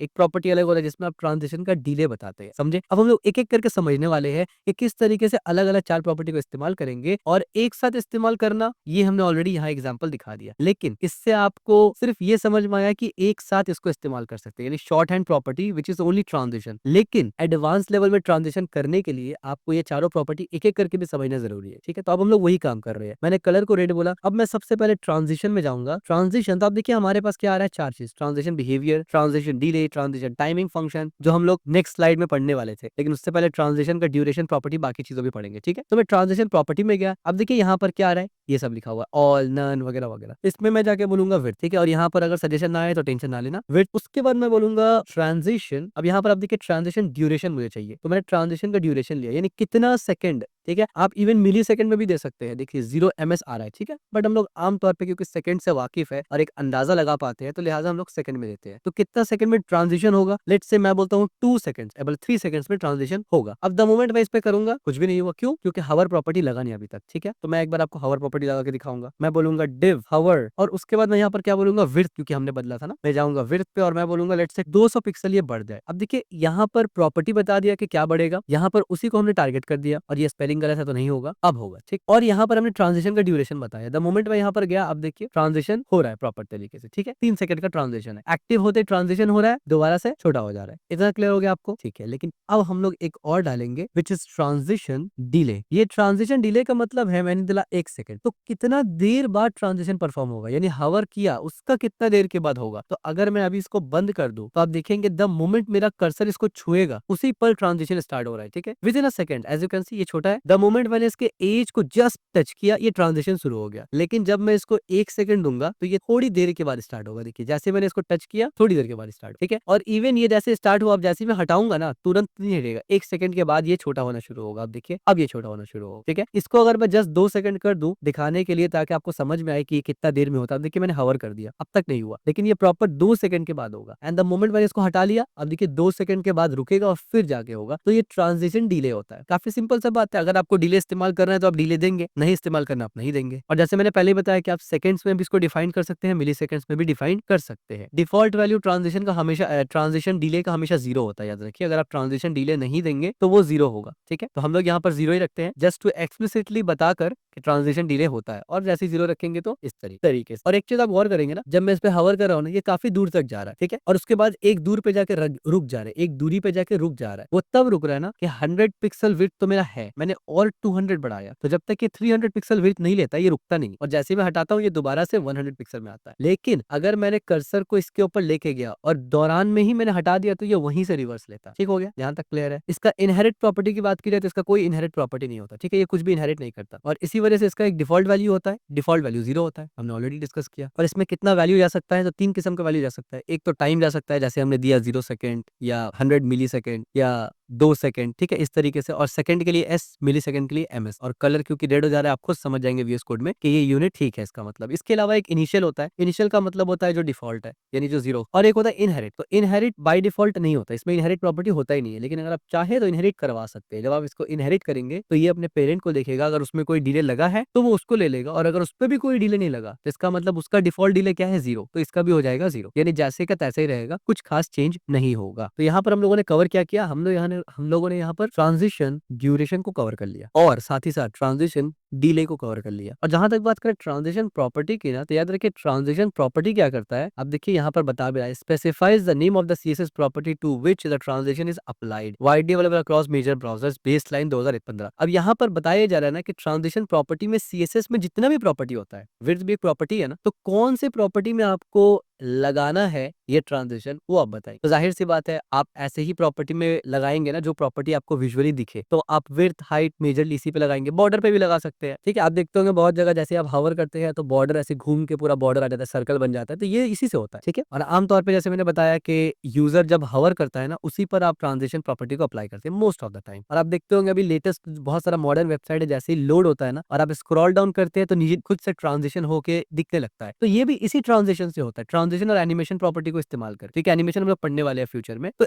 यही चीज को इस्तेमाल करके होता है। बस फर्क इतना है कि वहां पर प्रॉपर्टी में स्क्रॉल डाल दिया जाता है या फिर एक डिफ के हिसाब से डाला जाता है कि जब हमारा ये डिफ खत्म हो जाए दूसरा डिफ जैसे शुरू होता है एनिमेशन शुरू हो जाए, ठीक। और एक इंपॉर्टेंट बात ये है ट्रांजिशन ड्यूरेशन से रिलेटेड कि हमेशा आपको ट्रांजिशन ड्यूरेशन को लगाना है। अगर आप ट्रांजिशन ड्यूरेशन नहीं लगाएंगे बाय डिफॉल्ट ये जीरो होता है, transition duration by default zero होता है। तो अगर आप ट्रांजिशन ड्यूरेशन नहीं लगाएंगे, मैं यहाँ पर नहीं लगाता, लेट्स से मैंने बोला विड्थ और डिले, तो आप देखिए ट्रांजिशन होगा ही नहीं, यानी ट्रांजिशन हो रहा है, ट्रांजिशन तो होगा ही लेकिन स्मूथ नहीं है। जब हम लोग ट्रांजिशन की बात करते हैं उसका मतलब ही स्मूथ होता है। ट्रांजिशन का मतलब ये नहीं है कि मतलब वो बढ़ेगा ही नहीं, वो बढ़ेगा तो जाहिर सी बात है हवर करने पर 200 पिक्सल तो होगा, लेकिन स्मूथनेस खत्म हो जाएगा क्योंकि आपने ड्यूरेशन नहीं लगाया। तो ड्यूरेशन लगाना कंपलसरी है इस तरीके से। और जहां तक बात की जाए इसकी प्रॉपर्टी की, तो इसमें एक तो होता है नन, यानी कोई भी इफेक्ट नहीं लगेगा, जैसे हमने अभी कमेंट आउट कर दिया था। दूसरा होता है ऑल, यानी ट्रांजिशन प्रॉपर्टी का बात हो रहा है यहाँ पर। ट्रांजिशन प्रॉपर्टी में एक तो होता है नन, यानी किसी प्रॉपर्टी में भी लगाना ही नहीं है, तो ठीक है, जाहिर सी बात है कोई भी प्रॉपर्टी में जो है वो ट्रांजिशन इफेक्ट आएगा ही नहीं। दूसरा है ऑल, ये डिफॉल्ट होता है बाय डिफॉल्ट, तो इससे क्या होगा कि सब प्रॉपर्टी के ऊपर ट्रांजिशन इफेक्ट दिखेगा। इसके बाद एक होता है प्रॉपर्टी, प्रॉपर्टी का मतलब यानी इसके ये जब आप इस्तेमाल करते हैं ना, ये प्रॉपर्टी इस्तेमाल करते हैं, इसके वैल्यू की जगह एक तो नन हो सकता है, यानी किसी भी प्रॉपर्टी में उसका इफेक्ट नहीं दिखेगा। दूसरा आप कर सकते हैं ऑल, इस तरीके से ऑल। इसका मतलब क्या है, हर चीज पे हर प्रॉपर्टी पे इसका ट्रांजिशन का वैल्यू दिखेगा, जो हम लोग चाहते नहीं है। तीसरा होता है प्रॉपर्टी, प्रॉपर्टी से मुराद है कि आप एग्जैक्ट वो नाम बताते हैं कि भाई कहाँ चाहिए आपको, तो हमने यहाँ बता दिया विड्थ, जो कि 90% आप इसी को इस्तेमाल करेंगे। इसके बाद एक होता है इनिशियल, इनिशियल का मतलब डिफॉल्ट वैल्यू जो बाय डिफॉल्ट होता है, जो कि आपका ऑल होता है बाय डिफॉल्ट। और इसके अलावा एक होता है इनहेरिट, इनहेरिट प्रॉपर्टी का मतलब है कि जो इसका पेरेंट का प्रॉपर्टी रहेगा उसी को ले लेगा, बाय डिफॉल्ट उस पर ऑल है और इनहेरिट में आपने कुछ लगाया नहीं है तो फिर जाहिर सी बात है वो ऑल ले लेगा। और अलग से इस्तेमाल करने का कुछ बेनिफिट्स ये होता है ना कि आप इस तरीके से काम कर सकते हैं, जैसे मैंने बोला विड्थ, यहाँ पर कॉमा देके मैंने बोल दिया हाइट, ऐसे किया, और हमने यहाँ पर आके सिंपल सा बोल दिया हाइट, और हाइट को मैंने 100 पिक्सल करना है, 10 पिक्सल हो गया, 100 पिक्सल करना है। तो अब देखिए अब ये कितने इजी हो गया ट्रांजिशन करवाना, एज यू कैन सी। और एक इंपॉर्टेंट बात यहाँ पर, जैसे मैंने देखिए पहले मैंने 100 लगाया था ना यहाँ पर, तो अब देखिए यहाँ पर हाइट में ये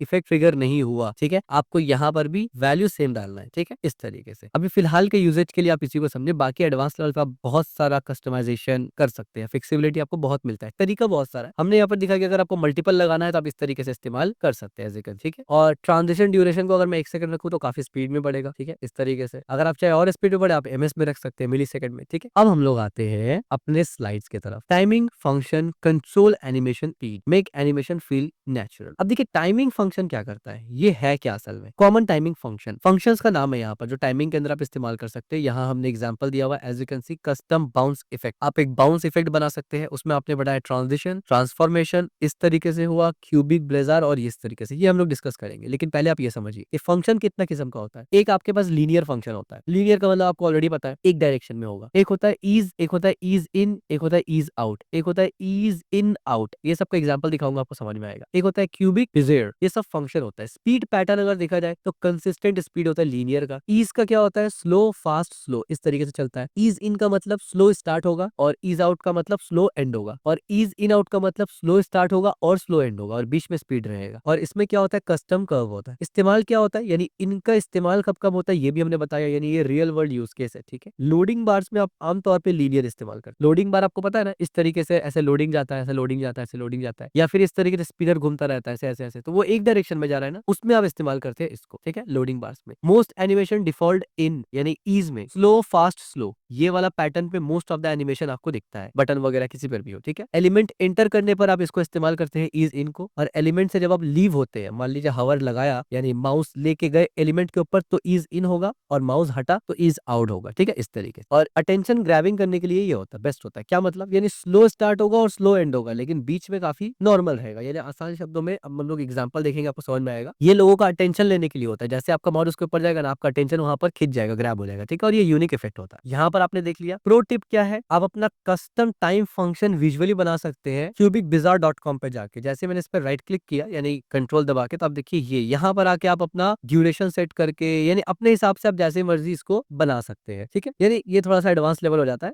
आप इससे काम कर सकते हैं। इसको हम लोग कभी देखेंगे फ्यूचर में अगर जरूरत पड़ा तो, बट अभी हम लोग यहाँ आते हैं। और इसके बाद टॉपिक हम लोग पढ़ेंगे transformation plus transition magic, which is मजा आ जाएगा आपको देखकर। बट अभी सबसे पहले हम लोग टाइमिंग फंक्शंस को इन डिटेल एक एक फंक्शंस को पहले समझ लेते हैं कि ये काम कैसे करता है। तो सबसे पहले मैं इसको यहाँ से कमेंट आउट करने वाला हूँ। ठीक है, इसको मैंने कमेंट कर दिया और इस डिफ को भी कमेंट ही कर देते हैं। देन उसके बाद मैं क्या करता हूँ ना, यहाँ से मैं डिफ को लेता हूँ और यहाँ हमने इसको कुछ डिफ पेस्ट कर दिया। लीनियर दिखेगा, इस पे इज दिखेगा, is in is out is in out. ठीक है, ताकि आपको समझ में आ जाए। इस डिफ को मैं एक और डिफ के अंदर रैप कर देता हूँ, बल्कि रैप नहीं करते, इसको बाहर ही रखते हैं। ठीक है, इस तरीके से, क्योंकि कमेंट आउट तो करना है। इससे आपको समझ में आ जाएगा कि चारों काम एक्चुअली में कैसे कर रहा है। देन मैं यहाँ क्या करूंगा, यहाँ पर आऊंगा स्टाइल पे और यहाँ पर आके सिंपल सा कुछ प्रॉपर्टी लगाऊंगा एंड इसको मैं थोड़ा सा छोटा, अब देखिए मुझे छोटा करने की जरूरत पड़ रहा है एज यू कैन सी। हालांकि हम लोग स्क्रॉल डाउन करके भी देख सकते हैं, छोटा करने की जरूरत है नहीं यहाँ पर। ठीक है, अब देखिए सबसे पहले लगा क्या है, पहले इसको देख लेते हैं एक बार। ये लीनियर है, ये आप देखिए इज इन, यानी दोनों में फर्क देखा, लीनियर ये इज इन और ये आउट। इसके बाद आप देखिए इज इन आउट कैसे है। ठीक है, अब देखिए समझते हैं इसको। हमने क्या किया, हमने हर डिफ को 100 पिक्सल विथ 100 पिक्सल हाइट दे दिया। हमने बोला ट्रांजिशन विद 2 सेकंड का होगा सब में, और हमने बोला सबका कलर रेड कर दो। उसके बाद हमने डिफ 1 को टारगेट करके बोला कि ट्रांजिशन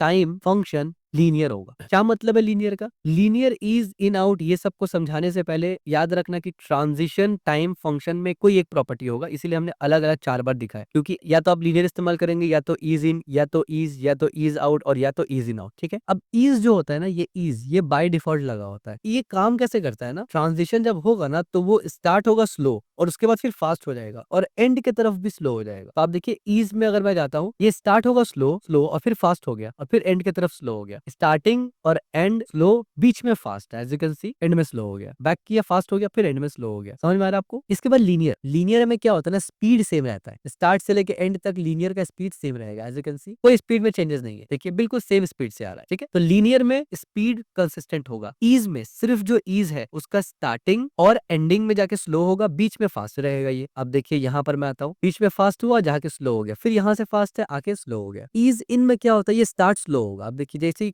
मैं जैसे हवर करूंगा इसके ऊपर ना, स्टार्ट स्लो हो गई। अब देखिए स्लो स्टार्ट हुआ और फिर नॉर्मल स्पीड में गया। और ईज आउट में क्या होता है, इसका एंडिंग स्लो होता है। जैसे मैंने हवर करूंगा ना, स्पीड में ये जाएगा। अब देखिए स्पीड में निकला ये और एंड में जाके स्लो हुआ। अब इसका स्पीड देखिए निकलने का और इसका स्पीड देखिए निकलने का, कितना फर्क है। ठीक है, ये स्पीड में नहीं निकला, स्लो में निकला और फिर नॉर्मल स्पीड में गया। यानी स्पीड में निकला लेकिन एंड जल्दी हुआ, एज यू कैन सी। निकला स्लो, गया एंड स्पीड में, जाके डायरेक्ट एंड हो गया। ये उल्टा करेगा, ये निकलेगा स्पीड में, एंड में जाके स्लो हो जाएगा, एज यू कैन सी। और ईज इन आउट क्या करेगा, आप देखिए निकल भी स्लो रहा है और जाके भी स्लो हो रहा है। ठीक है, और इसके अलावा जो क्यूबिक है ना, वो हम लोग डिस्कस करेंगे कि वहां पर आप डिफाइंड करते हैं अपना वैल्यूज क्यूबिक बिजायर फंक्शन के अंदर। अब हम लोग एग्जांपल देख लेते हैं क्यूबिक बिजायर का, तो इसको हम लोग बल्कि ऐसे ही रहने देते हैं फिलहाल के लिए। ठीक है, या बल्कि हटा देते हैं इसको, यहाँ से इसको इस तरीके से कमेंट आउट कर देते हैं और ये जो स्टाइल है इसको भी यहाँ से कमेंट आउट कर देते हैं। ठीक है, इस तरीके से। अब मैं यहाँ पर आपको दिखाने लगा हूँ क्यूबिक बिजायर के लिए, तो मैंने सिंपल सा एक डिव ले लिया जिसमें मैंने लिख दिया कि ये बिजायर का वैल्यू बता रहा हूँ मैं। 4 फंक्शन पैरामीटर लेता है, हम लोग इसके डिस्कस करेंगे, लेकिन पहले देख तो ले कि ये काम कैसे करता है और होता कैसे करके है। ठीक है, और लेट्स से मैं इन सब के बीच में एक बी आर डाल देता हूँ। ठीक है, बी आर, ऐसे ऐसे ऐसे। ठीक है, मैंने सेव कर दिया। इसके बाद मैं क्या करूंगा, स्टाइल के अंदर जाके बस मैं सिंपल से इसको पेस्ट करूंगा। अब आप देखिए मैंने क्या किया, वही है, मैंने डिव लिया 100 का,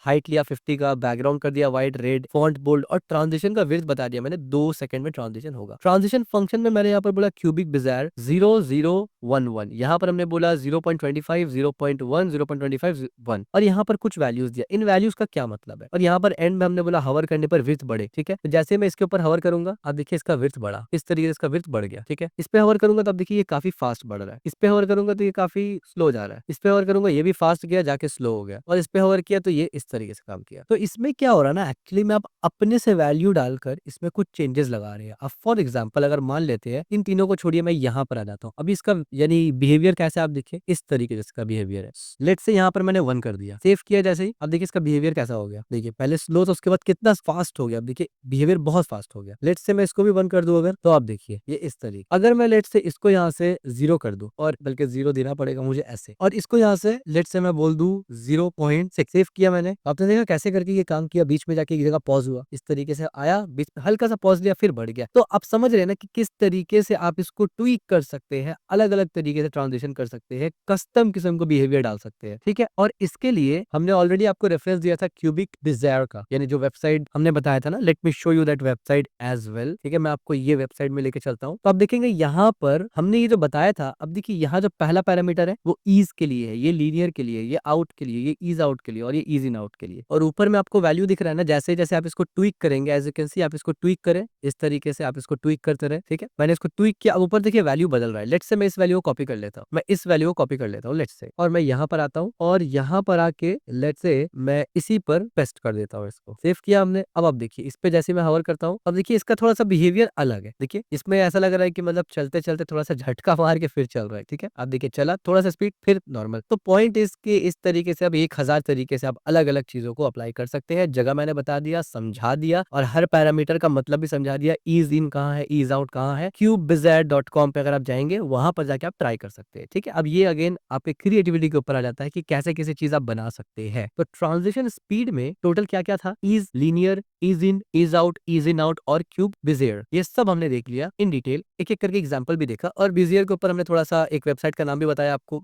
cubebizzard.com, जिसमें जाके आप कस्टम बिज़ियर बना सकते हैं। यानी ड्रैग एंड ड्रॉप करके और आप चेक कर सकते हैं, वहाँ से डायरेक्ट वैल्यू मिलेगा, कॉपी पेस्ट करके आप देख सकते हैं। इसके बाद अब हम लोग जाएँगे इस टॉपिक पे जिसका हमने थोड़ी देर पहले आपको रेफरेंस दिया हुआ था। इस पे चलेंगे हम लोग, यानी ट्रांसफॉर्मेशन प्लस ट्रांज़िशन, ये क्या होता है? और अच्छा उससे पहले मैं ये आपको एक चीज़ दिखाता हूँ इसी के अंदर का। लेट्स से मैंने विड्थ के अंदर इस तरीके से लगा दिया, ठीक है? ये शॉर्ट हैंड प्रॉपर्टी है बाय द वे, और इसको मैं यहाँ से बंद करता हूँ। अब देखिए किस तरीके से ट्रांज़िशन ले रहा है, एज़ यू कैन सी, ठीक है? तो इस तरीके से आप शॉर्ट हैंड प्रॉपर्टी भी इस्तेमाल कर सकते हैं कि ऑल, यानी आपने बता दिया कि भाई विड्थ में होगा, हाइट में होगा, नन होगा, ऑल, मैंने बोल दिया ऑल। इसके बाद मैंने बोला 0.4 सेकंड में हो, ठीक है? यानी स्पीड होगा और ईज़ी इन आउट वाला हो, और ये फोर्थ पैरामीटर क्या बता रहा है? ये बता रहा है डिले, ठीक है? 0.1 डिले हो, ठीक है? अब देखिए जैसे मैं जा रहा हूँ इस तरीके से काम कर रहा है, तो पॉइंट इज़ कि आप ऐसे भी काम कर सकते हैं। तो मैं इसको यहाँ से पूरा लेके कमेंट आउट करने वाला हूँ ताकि ये कोड आपको मिल जाए यहाँ से, और इसको भी यहाँ से कमेंट आउट कर देता हूँ ताकि ये कोड भी आपको यहाँ से मिल जाए। मैं यहाँ से आपको कुछ दिखाना चाहता हूँ। यहाँ पर जाके मैं क्या करूंगा ना, दो मैंने डिव ले लिया, एक में मैंने बोला बॉक्स बाउंस और दूसरे वाले में मैंने बोला बॉक्स इलास्टिक। अब मैंने क्या किया, यहाँ पर जाके मैंने जैसे इसको सेव किया और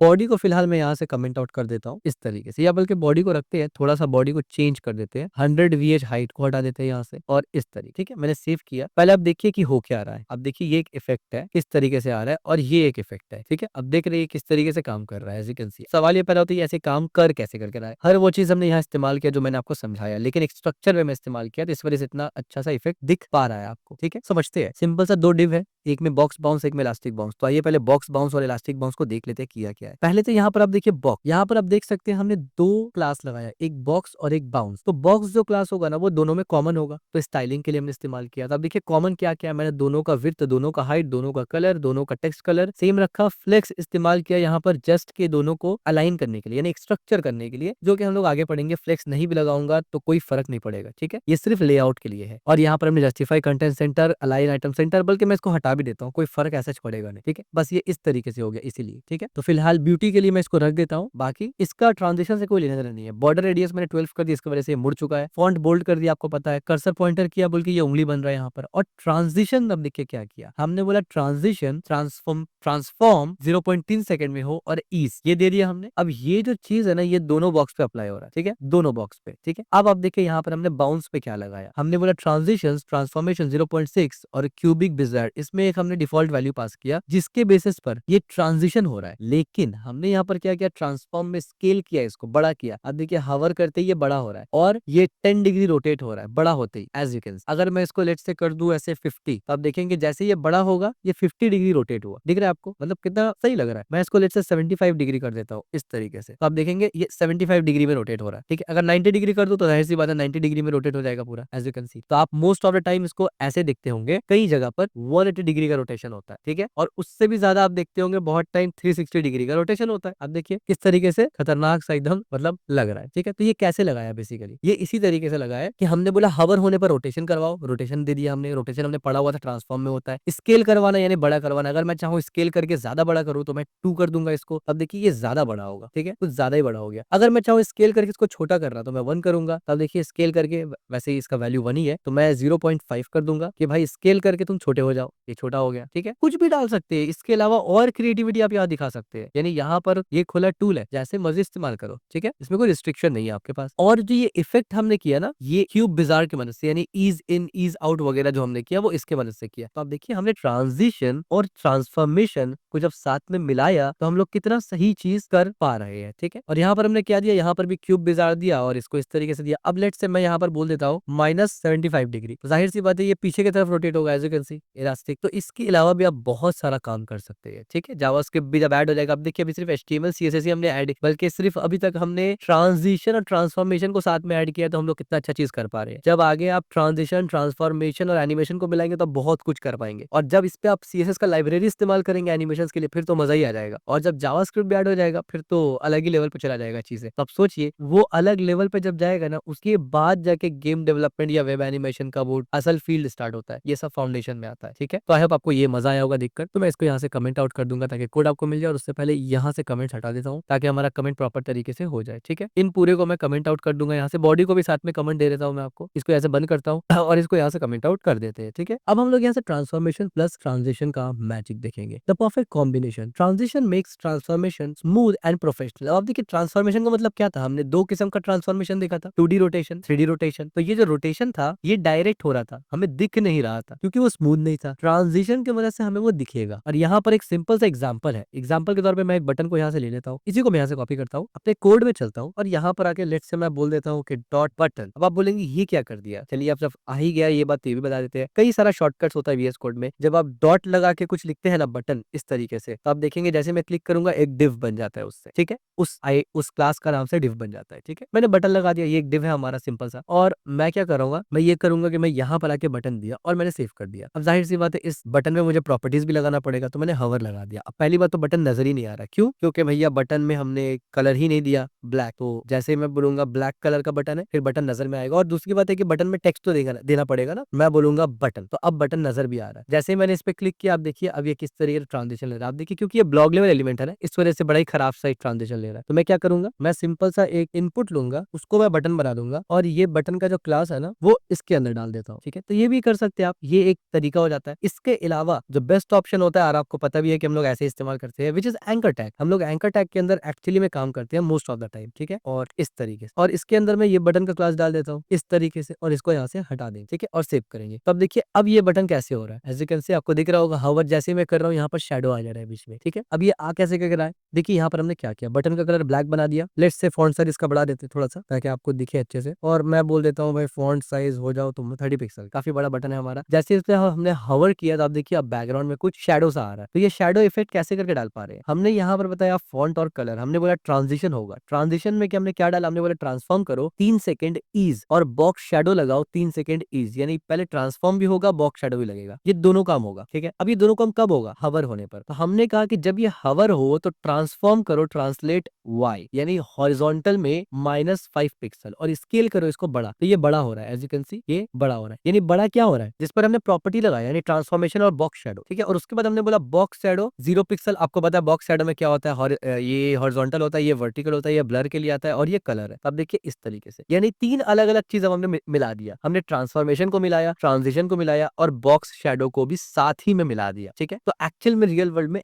ऐसे ही काम होता है कि आप मल्टीपल चीजों को मिलाकर कुछ एक चीज बनाते हैं। तो ये आपको मेजरली समझ में आया कि हम लोग मिलाते कैसे करके हैं। अब मैं कुछ एग्जांपल्स आपके सामने और भी पेश करूंगा जिससे आपको मजीद ये कॉन्सेप्ट हो जाएगा क्लियर। तो मैं यहाँ पर क्या करूंगा, एक सिंपल सा डिव ले लिया मैंने, ये खाली डिव है हमारा ऑफ कोर्स, क्योंकि इसको हम लोग स्टाइल करने वाले हैं। और यहाँ पर आके मैंने एक चीज पेस्ट कर दिया। जो काम मैंने पेस्ट किया वो क्या है और वो काम कैसे कर रहा है। तो पहले तो आप ये समझने की कोशिश करें कि यहाँ पर होगा क्या, देख कर कोशिश करते हैं। विड्थ और हाइट 100 पिक्सल है, ठीक है, कलर रेड है, बढ़िया। ट्रांजिशन में हमने क्या किया, हमने बोला विड्थ बढ़ेगा, यानी विड्थ पे कुछ काम होगा 2 सेकंड के लिए, हाइट पे होगा 2 सेकंड के लिए, बैकग्राउंड पे होगा 2 सेकंड के लिए, और ट्रांसफॉर्म भी होगा ये 2 सेकंड के लिए। अब हमने इन 4 प्रॉपर्टी को, यानी ये एक स्ट्रक्चर तरीका होता है काम करने का। आपको एक्चुअल में ऐसे रियल वर्ल्ड में काम करना होता है कि आपने पहले बता दिया विड्थ है, यानी कुछ भी करना है विड्थ के साथ और उसमें ट्रांजिशन होना है, क्योंकि ये एक्चुअली में आपके विड्थ को बड़ा छोटा नहीं करता। ये चीज ध्यान में रखना बहुत जरूरी है। ट्रांजिशन सिर्फ उस चीज को स्मूथ करता है, ठीक है। तो हमने कहा विड्थ को 2 सेकंड के लिए स्मूथ करना है, हाइट को करना है, बैकग्राउंड को करना है, और ट्रांसफॉर्म को करना है। अब स्मूथ करना है, ठीक है, है, लेकिन क्या स्मूथ करना है और कब स्मूथ करना है। हमने बता दिया हवर लगेगा उस पे स्मूथ करना है, ठीक है। अब क्या स्मूथ करना है, तो हाइट जब बड़ा हो मतलब यानी विड्थ जब बड़ा हो उसको स्मूथली बड़ा करो 2 सेकंड में, क्योंकि पहले विड्थ था हमने विड्थ दिया, फिर हमने बोला हाइट भी जब बड़ा हो उसको भी स्मूथली बड़ा करो 2 सेकंड में, ये बड़ा हो गया। फिर कलर के बारे में था तो मैंने बोला कलर बैकग्राउंड ऑरेंज कर दो, जाहिर सी बात है क्योंकि कलर को ये स्मूथ करेगा ना, तो स्मूथ करेगा कलर को, तो हमने कलर बता दिया। और मैंने बोला जब ये ट्रांसफॉर्म हो 2 सेकंड लिए तो क्या ट्रांसफॉर्मेशन है, मैंने बोला रोटेट 180 डिग्री। अब मैं इस पे हवर करूंगा तो आप अंदाजा लगा चुके होंगे कि जैसे हवर करेंगे इस पे तो हाइट और विड्थ दोनों बढ़ेगा, यानी स्क्वायर शेप में बढ़ेगा, साथ साथ इसका कलर भी ट्रांजिशन होगा 2 सेकंड में। ऐसा नहीं है कि कलर ट्रांजिशन फटाक से हो जाएगा हवर करते ही, ट्रांजिशन भी यानी रेड से येलो ऑरेंज भी होगा 2 सेकंड में, और उसी वक्त सेम टाइम पे 180 डिग्री का रोटेशन लेगा ये राइट साइड से। जैसे मैंने इस पे हवर किया आपने देखा किस तरीके से ये रोटेट हुआ और किस तरीके से बड़ा। अब आप बोलेंगे बड़ा कैसे करके हुआ, उसका पीछे रीजन क्या था, हाइट और विड्थ हमने दोनों दिया हुआ है। यहाँ पर हमने बड़ा स्केल के मदद से नहीं किया, जब आप स्केल करते हैं वो अलग चीज है, लेकिन जब आप हाइट और विड्थ बढ़ाते हैं वो अलग चीज है। हाइट और विड्थ बढ़ाने में उसके अंदर का कंटेंट भी बड़ा होगा, तो आप देखिए कितना ब्यूटीफुल लग रहा है, ये घूम के इस तरीके से बड़ा हो गया, ठीक है इस तरीके। अब अगर आप इस रोटेशन में बहुत से जगह आप देखते हैं स्पीड में घूम के आता है, आप इसको 1 सेकंड कर दे अगर, तो आप देखेंगे अब ये क्या होगा, काफी तेज हो गया एज यू कैन सी। अच्छा एक चीज आप गौर करेंगे कि घूम कर फिर ये स्ट्रेट और बड़ा हुआ, मजीद बड़ा हुआ, यानी पूरा रोटेट लेने के बाद भी ये बड़ा हो रहा था। क्यों, क्योंकि बाकी चीज 2-2 सेकंड दिया है ना, इस वजह से। अगर मैं इसको और छोटा कर दूं 0.5 कर दूं तो ये पहले ही घूम जाएगा पूरा बड़ा होने से, एज यू कैन सी ये पूरा बड़ा होने से पहले घूम गया, ठीक है, क्योंकि ये पहले काम कर रहा है, क्योंकि ये 0.5 सेकंड दिया। मैं अगर बोलूं 0.1 सेकंड तो आप देखिए कितना फास्ट काम कर रहा है, ठीक है। तो ऑफकोर्स इतना फास्ट तो अच्छा नहीं लगता है, मैं 0.7 दूंगा विच लुक्स ग्रेट इस तरीके से। लेकिन साथ ही साथ मैं इसको भी 1 सेकंड करूंगा ऐसे, और अब देखिए इसको 1 सेकंड करने की वजह से क्या हुआ ना, रोटेशन का एंगल बदल गया देखिए। और अगर मैं इसको 1 सेकंड कर दूं तो अब क्या होगा, अब बॉक्स वे में घूमेगा। अब ये बॉक्स वे में घूमा, एज यू कैन सी ये बॉक्स वे में घूमा, लेकिन जो कलर ट्रांजिशन है उसमें लेट हुआ, एज यू कैन सी ये अब जाके कलर ट्रांजिशन हुआ। तो अगर मैं इसको भी 1 कर दूं तो अब जाके प्रॉपर ट्रांजिशन होगा, आप देखिए ये, ठीक है, ये इस तरीके से। तो इस किस्म से आप बहुत सारी चीजें कर सकते हैं। इसको अगर मैं 360 डिग्री कर दूं ना, इस तरीके से 360 डिग्री, और यहाँ पर आके मैं लिख दूं लेट से डिव, और इस डिव को ऑफ कोर्स मैं थोड़ा सा मिड में करने का कोशिश करता हूँ, जस्ट टेक्स्ट अलाइन सेंटर की मदद से, टेक्स्ट अलाइन सेंटर इस तरीके से, ठीक है। हालांकि इसको वर्टिकली भी मैं मिड में कर सकता था बट नहीं करते। अब देखिए इसमें कैसे स्टाइल हो रहा है, कितना फास्ट कितना स्पीड में हो रहा है। इस पे अगर 2 सेकंड देंगे ना मैं हर चीजों पे तो अच्छा लगेगा, ठीक है। इस पे 2 सेकंड दूंगा तो ये अच्छा लगेगा यहाँ पे, क्योंकि अब ये 360 डिग्री रोटेट कर रहा है ना, इसका रोटेशन का टाइम भी ज्यादा हो रहा है, तो इस तरीके से। तो अब आप देखेंगे मैं जैसे यहाँ पर गया, अब देखिए ये 360 डिग्री किस तरीके से रोटेट कर रहा है, ठीक है। तो ये तो एक सिंपल सा था। एक और एग्जाम्पल हम लोग बटन के साथ देख लेते हैं, ठीक है। एक और एग्जाम्पल मैं आपको दिखाता हूँ यहाँ बटन के साथ, इसको भी मैं कमेंट आउट करूंगा। यहाँ पर मैं सिंपल सा बटन ले लेता हूँ डायरेक्ट, और मैं बोलता हूँ क्लिक क्लिक मी, ठीक है। क्लिक मी मैंने बोला, यहाँ पर आके मैं बस इसका स्टाइल पेस्ट करूंगा। इसको भी आप डिकोड करने का पहले ट्राई करें, यानी पहले आप इसको पढ़ के समझे कि एक्चुअल में ट्रांजिशन होगा कैसा। ये ड्राई रन बहुत जरूरी है, इससे आपका लॉजिकल थिंकिंग इंक्रीज होगा कि पहले आप सीखेंगे कि क्या कोड यानी कोड कैसे काम कर रहा है, फिर आप विजुअली उसको अंडरस्टैंड करेंगे, और धीरे धीरे आप देखेंगे कि आप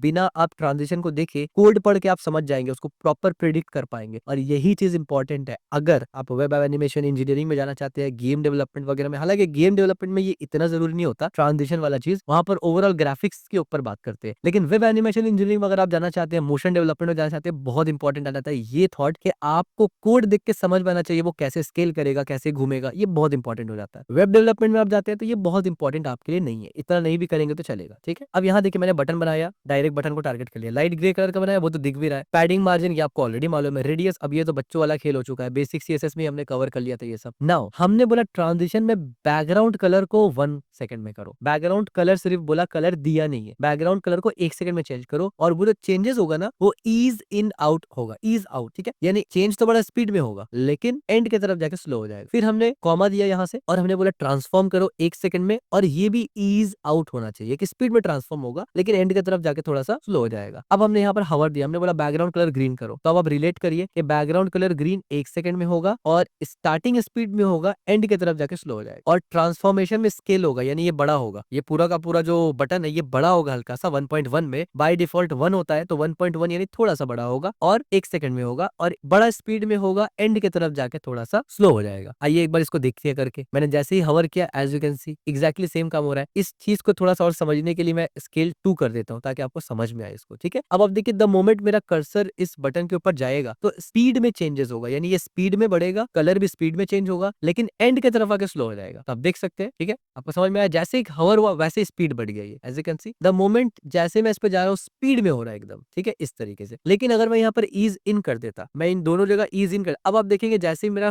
कर्सर इसके ऊपर जाएगा ना, तुरंत चेंज नहीं होगा, आराम से चेंज होगा। एज यू कैन सी आराम से हुआ। दोबारा मैं जाता हूँ, आराम से हुआ। लेकिन ईज आउट, इससे क्या हुआ कि अब स्पीड में होगा। एज यू कैन, ठीक है। तो स्केल बहुत ज्यादा मैंने कर लिया था एग्जाम्पल के लिए, इतना स्केल नहीं किया जाता। 1/2 इज मोर देन इनफ। जैसे मैं इसमें करूंगा थोड़ा सा स्केल हो जाएगा ये, ठीक है, इस तरीके थोड़ा सा स्केल हो जाएगा। और ऑफकोर्स ऊपर में ये आप मार्जिन देकर ही सेट करेंगे, बटन तो कभी आप इस तरीके से टॉप में नहीं लगाते ना। तो मकसद यहाँ पर बटन को स्टाइल करना नहीं है, वो हमने ऑलरेडी सीख लिया है सीएसएस के जो हमारे बेसिक ट्यूटोरियल था, जो कि तकरीबन तकरीबन 7 से 8 घंटे के अराउंड सिर्फ हमारा बेसिक सीएसएस कवर हुआ है, ठीक है। उसके बाद जो भी हमारा एडवांस चला स्टार्ट हुआ, जिसमें हमने बॉर्डर इमेज से शुरू किया था, वो पूरा अप सो ऑन एडवांस हमारा सीएसएस चल रहा है। और आई होप आपको ये चीज समझ में आया कि ट्रांसफॉर्मेशन किस तरीके से हम लोग ट्रांजिशन के साथ लेके चलते हैं। अच्छा, इसको मैं चाहूं तो मैं ऐसे भी कर सकता हूं, मैं यहाँ पर जाके बोलूंगा रोटेट, और मैं रोटेट में बोलूंगा 280 डिग्री। आप देखिए किस तरीके से रोटेट हुआ, इस तरीके से। ऑफ कोर्स ये बड़ा ही अजीब सा लग रहा है, तो आप यहाँ पर रोटेट 280 डिग्री कभी नहीं करते, आप यहाँ पर एटलीस्ट करेंगे 360 डिग्री, अगर आपको करना है तो, क्योंकि आप चाहेंगे भाई बटन घूम के वैसे ही बन जाए ना कि आप ऐसे थोड़ी चाहेंगे कि बटन ऐसे टेढ़ा सा खड़ा हो जाए, ऐसे ऐसे टेढ़ा खड़ा हो जाए, ये तो आप नहीं चाहेंगे ना, ठीक है। तो इस वजह से यहाँ बाय डिफॉल्ट रोटेट इस्तेमाल नहीं किया जाता। लेकिन मैं जैसे आपको समझाना चाह रहा हूँ कि यहाँ पर कोई लिमिट या कोई हद नहीं है, ये ओपन टूल है आपके पास, जैसे मर्जी इसको इस्तेमाल कर सकते हैं। आपको क्रिएटिविटी दिखाने का यहाँ पूरा मौका दिया जाता है। तो हमने यहाँ पर टोटल ट्रांजिशन के अंदर, अब मैं दोबारा अगर आपको अपने स्लाइड्स के तरफ लेके चलूं, एक डेमो मैं यहाँ पर आपको दिखाना चाहता हूँ। यहाँ से मैंने एक टाइल लिया और मैं इसको एक्सप्लेन भी करूंगा। ट्रांजिशन डेमो क्लास को मैं यहाँ इस्तेमाल करूंगा, यानी कितना खूबसूरत चीज भी आप कर सकते हैं। जस्ट मैं आपको इंटरेस्ट के लिए दिखा रहा हूँ। अब आप देखिए यहाँ पर हमारे पास एक डिव है। पहले समझेंगे कोड को, फिर जाके कोड में चेक करेंगे, यानी यहाँ पर जाके चेक करेंगे कि कैसे काम कर रहा है, ठीक है। तो इसको पहले समझिए। ट्रांजिशन डेमो ये हमारा एक डिव है। हमने बोला इसका विड्थ इतना होगा, इसका हाइट इतना होगा, बैकग्राउंड में हमने इसका ग्रेडियंट दे दिया, हमने बोला इतना डिग्री। आपको पता है कि जब हम लोग पहला पैरामीटर में डायरेक्शन नहीं देते तो वो क्या करता है, बाय डिफॉल्ट टू बॉटम की तरफ चला जाता है। तो हमने 3 कलर का ब्लेंड दिया, as you can see 135 degree यहाँ से दिया हमने, और फिर हमने 2 कलर दे दिया, यानी 135 डिग्री पे ये ब्लेंड होगा। और एक पिंक के ऊपर है और एक येलो के ऊपर है। मार्जिन हमने बोल दिया ऊपर नीचे से 20 पिक्सल, और ऑटो की वजह से ये बीच में आ गया, डिव है क्योंकि, एज यू कैन सी ये हमारा डिव है। ये सब बेसिक सीएसएस में हमने पढ़ा हुआ था। लीनियर ग्रेडियंट सिर्फ हमने एडवांस सीएसएस में पढ़ा है। बॉर्डर रेडियस आपको पता है यहाँ पर ये इस तरीके से हो रहा है। डिस्प्ले फ्लेक्स, अलाइन आइटम और जस्टिफाई कंटेंट, ये 3 अगर ना भी समझ में आए कोई दिक्कत नहीं है, ये बस लेआउट को बनाने के लिए है। इसको हम लोग एंड में देखेंगे कि लेआउट कैसे बनाते हैं, क्योंकि ट्रांजिशंस ये सब कुछ लेआउट के अंदर आता है, तो इसलिए लेआउट सबसे एंड में पढ़ेंगे, और उसके भी एंड में रिस्पॉन्सिव डिजाइन पढ़ेंगे, क्योंकि लेआउट के भी बाद, यानी सब काम करने के बाद भी आपको चाहिए सही रिस्पॉन्सिव डिजाइन हो, इसलिए इसका तरतीब इस तरीके से डाला गया है। कलर को व्हाइट कर दिया हमने और फॉन्ट को बोल्ड कर दिया हमने कि अगर इसमें कुछ लिखते तो, और यहाँ पर ट्रांजिशन इस तरीके से हमने बोला ट्रांजिशन ऑल, सब ट्रांजिशन हो, यानी इस डिफ के अंदर जो भी सब ट्रांजिशन होगा 0.5 सेकंड में होगा, यानी जल्दी हो रहा है, इजी इन आउट। अगर मैं यहाँ पर जाकर डिफ के अंदर कुछ लिख दूं, मैं लिख दूं डिफ, अब देखिए ये सेंटर में आ रहा है, बोल्ड आ रहा है और व्हाइट आ रहा है। उसका पीछे रीजन क्या है? उसका पीछे रीजन है कि हमने कलर व्हाइट रखा है, अलाइन आइटम, जस्टिफाई सेंटर, ये सब लगाया हुआ है, ठीक है, और बोल्ड रखा हुआ है। अब देखिए इस पे तो अभी कुछ होगा नहीं। फॉर एग्जाम्पल अगर मैं इसको यहाँ से कमेंट आउट कर दूं, मैंने कमेंट कर दिया और मैं इसके ऊपर जाऊंगा, कुछ भी नहीं होगा। क्यों? क्योंकि हमने बताया ही नहीं कि भाई हवर होने पर क्या होना चाहिए। हमने सिर्फ ये बताया कि ट्रांजिशन करो सबका, 0.5 सेकंड में ट्रांजिशन करो और इजी इन आउट में ट्रांजिशन करो। लेकिन क्या करो और कब करो? तो हमने हवर लगा के बोल दिया कि भैया हवर पे करो, और क्या करो अब हम लोग यहाँ पर बता रहे हैं। मैंने ट्रांजिशन डेमो डॉट हवर को लिया, यहाँ पर मैंने बोला ट्रांसफॉर्म करो, स्केल करो 1.2, यानी ये थोड़ा सा बड़ा होगा, रोटेट करो 15 डिग्री में, ये थोड़ा सा बड़ा भी होगा, 15 डिग्री में रोटेट भी होगा। उसके बाद मैंने बोला कि ग्रेडियंट बैकग्राउंड, यानी इसका बैकग्राउंड कलर भी चेंज होगा, क्योंकि मैंने ऑल बोला है ना, तो सब प्रॉपर्टी पे अप्लाई होगा, ठीक है। अगर मैं यहाँ पर बैकग्राउंड कलर बोल रहा तो सिर्फ बैकग्राउंड पे ही अप्लाई होता, लेकिन मैंने बोल दिया ऑल, तो इसका मतलब ये सब के ऊपर, बॉर्डर रेडियस के ऊपर भी अप्लाई हो जाएगा, ठीक है, सबके ऊपर। तो हमने किया क्या, देखिए कितना खूबसूरत से हमने कहा कि स्केल करो 1.2, लेट्स से हम लोग 1.3 करते हैं ताकि थोड़ा सा समझ में आए फर्स्ट टाइम पे आपको। रोटेशन 15 डिग्री का हो रहा है, ठीक है। उसके बाद मैंने बोला जब ये सब होगा तुरंत उसी वक्त इसका कलर चेंज हो जाना चाहिए, यानी 135 डिग्री पे ब्लेंड लगाओ, क्या लगाओ, सियान कलर, और तकरीबन तकरीबन डार्क पर्पल वायलेट के अंदर करो, और रेडियस 50% कर दो। आपको पता है रेडियस 50% करने से ये सर्कल हो जाता है। अब जब मैं इस पे हवर करूंगा तो आप देखेंगे कितना खूबसूरत इफेक्ट आपको देखने को मिल रहा है। एज यू कैन सी ये किस तरीके से काम कर रहा है। अगर मैं इस डिग्री के रोटेशन को 35 कर दूं और उसके बाद यहाँ जाऊं, तो आप देखिए आपको एक राउंड इफेक्ट प्रॉपर समझ में आ रहा है कि एक राउंड इफेक्ट हो रहा है। उसके बाद जाके ये बॉक्स एक सर्कल बन रहा है, और मतलब it's looks great, it's looks great. दिखने में ऐसा लग रहा है कि मतलब कुछ बहुत ही खतरनाक वाला है, अच्छा है ये। लेकिन अब देखिए अगर आप क्योंकि एडवांस सीएसएस पढ़ रहे हैं तो आप आपको ये बहुत ज्यादा कोई कॉम्प्लेक्स नहीं लगता होगा। यहाँ पर जितने भी प्रॉपर्टी है मेरे ख्याल से इस पे तो कोई लॉजिक लगाने का भी जरूरत नहीं है आपको, ये तो आपको ऐसे ही पता है। हाँ, लॉजिक थोड़ा सा आपको यहाँ लगाना पड़ेगा कि कैसे ट्रांजिशन होगा तो वो कैसे दिखेगा। तो जाहिर सी बात है यहीं पर आता है ना कि टेस्टिंग, प्रैक्टिस और डिफरेंट डिफरेंट जब आप दूसरे लोगों को देखते हैं उन्होंने ट्रांजिशन किया है तो आप देखते ही समझ जाते हैं। जब आप किसी ऐसा ट्रांजिशन को देखेंगे तो आप पढ़ना यानी ट्रांजिशन का विजुअल देख के आप पढ़ना सीखेंगे कि पहले ये बॉक्स था, उसके बाद जैसे हवर हुआ तो इसमें कलर भी चेंज हुआ, ये टर्न भी हुआ और ये सर्कल भी हुआ। तो जाहिर सी बात है अगर ये सर्कल हुआ है तो रेडियस पे काम हुआ है, टर्न हुआ है मतलब रोटेट हुआ है। और ये टर्न कौन सा था? 2D टर्न था, 3D टर्न नहीं था। ये ऊपर से ऐसे नहीं आया, 2D टर्न था। तो आपको पता चल गया रोटेट हुआ है 2D। और आप देखिए यहाँ पर रोटेट है सिर्फ, ठीक है। और ये बड़ा भी हुआ तो इसका मतलब ये स्केल हो रहा है, ठीक है। तो ऐसे करके आपको आपका लॉजिकल थिंकिंग इंक्रीज होता है बहुत ज्यादा। दोबारा चलते हैं स्लाइड्स पर और यहाँ पर आप देखिए यही चीज हमने यहाँ पर भी दिखाया हुआ है। और इसके अलावा भी यहाँ पर कुछ एज यू कैन सी ये 3D फ्लिप का एक एग्जाम्पल दिया है हमने इस तरीके से, ग्लो स्पिन का एग्जाम्पल दिया है एज यू कैन सी, ठीक है, इस तरीके से, और लिफ्ट ग्लो का एग्जाम्पल दिया है इस तरीके से, ठीक है। अब आप देखिए यहाँ पर क्या हो रहा है, स्केल हुआ, पहला चीज स्केल हुआ, ट्रांजिशन का इस्तेमाल हुआ इन आउट करने के लिए, और शेडो का इस्तेमाल हुआ। यहाँ पर एज यू कैन सी नीचे में शेडो आ रहा है, ठीक है। अब यहाँ पर देखिए यहाँ पर स्केल में या तो इसका साइज बड़ा होगा या तो स्केल किया होगा आपने, दोनों में से कोई एक ही चीज हो सकता है, ठीक है। आमतौर पे जब आपको इस सिनेरियो में दिखेगा इसका मतलब ये स्केल हो रहा है, ठीक है, क्योंकि जब विड्थ और हाइट बढ़ता है ना तो वो अलग तरीके से बढ़ता है, ट्रांजिशन आपको समझ में आता है, वो बढ़ते हुए दिखता है। यहाँ पर क्या हो रहा है, जाहिर सी बात है यहाँ रोटेशन का काम हुआ है। और ये कौन सा रोटेशन है? आप देखिए ये जो एरो है ये ऊपर की तरफ है, जब मैं इस पे हवर करता हूँ ये फिर ऊपर की तरफ आया, इसका मतलब 360 डिग्री रोटेशन हो रहा है, ठीक है। एरो देख के समझ में आ रहा है, रोटेशन भी हुआ, स्केल भी हुआ, as you can see rotation भी, स्केल भी हुआ, ट्रांजिशन हुआ, मिनिमम ये तीन चीज तो हुआ। यहाँ पर 3D फ्लिप में क्या हुआ, यहाँ रोटेशन हुआ लेकिन ये 3D फ्लिप है एज यू कैन सी। दूसरा यहाँ पर स्केल तो समझ में नहीं आ रहा है, तो स्केल नहीं हुआ होगा, सिर्फ रोटेशन हुआ होगा, ठीक है। और ट्रांजिशन हुआ होगा क्योंकि वो रोटेशन जो स्मूथली दिख रहा है वो ट्रांजिशन की मदद से ही दिख रहा है, ठीक है। तो ये चीज को एनालाइज इस तरीके से करना इज रियली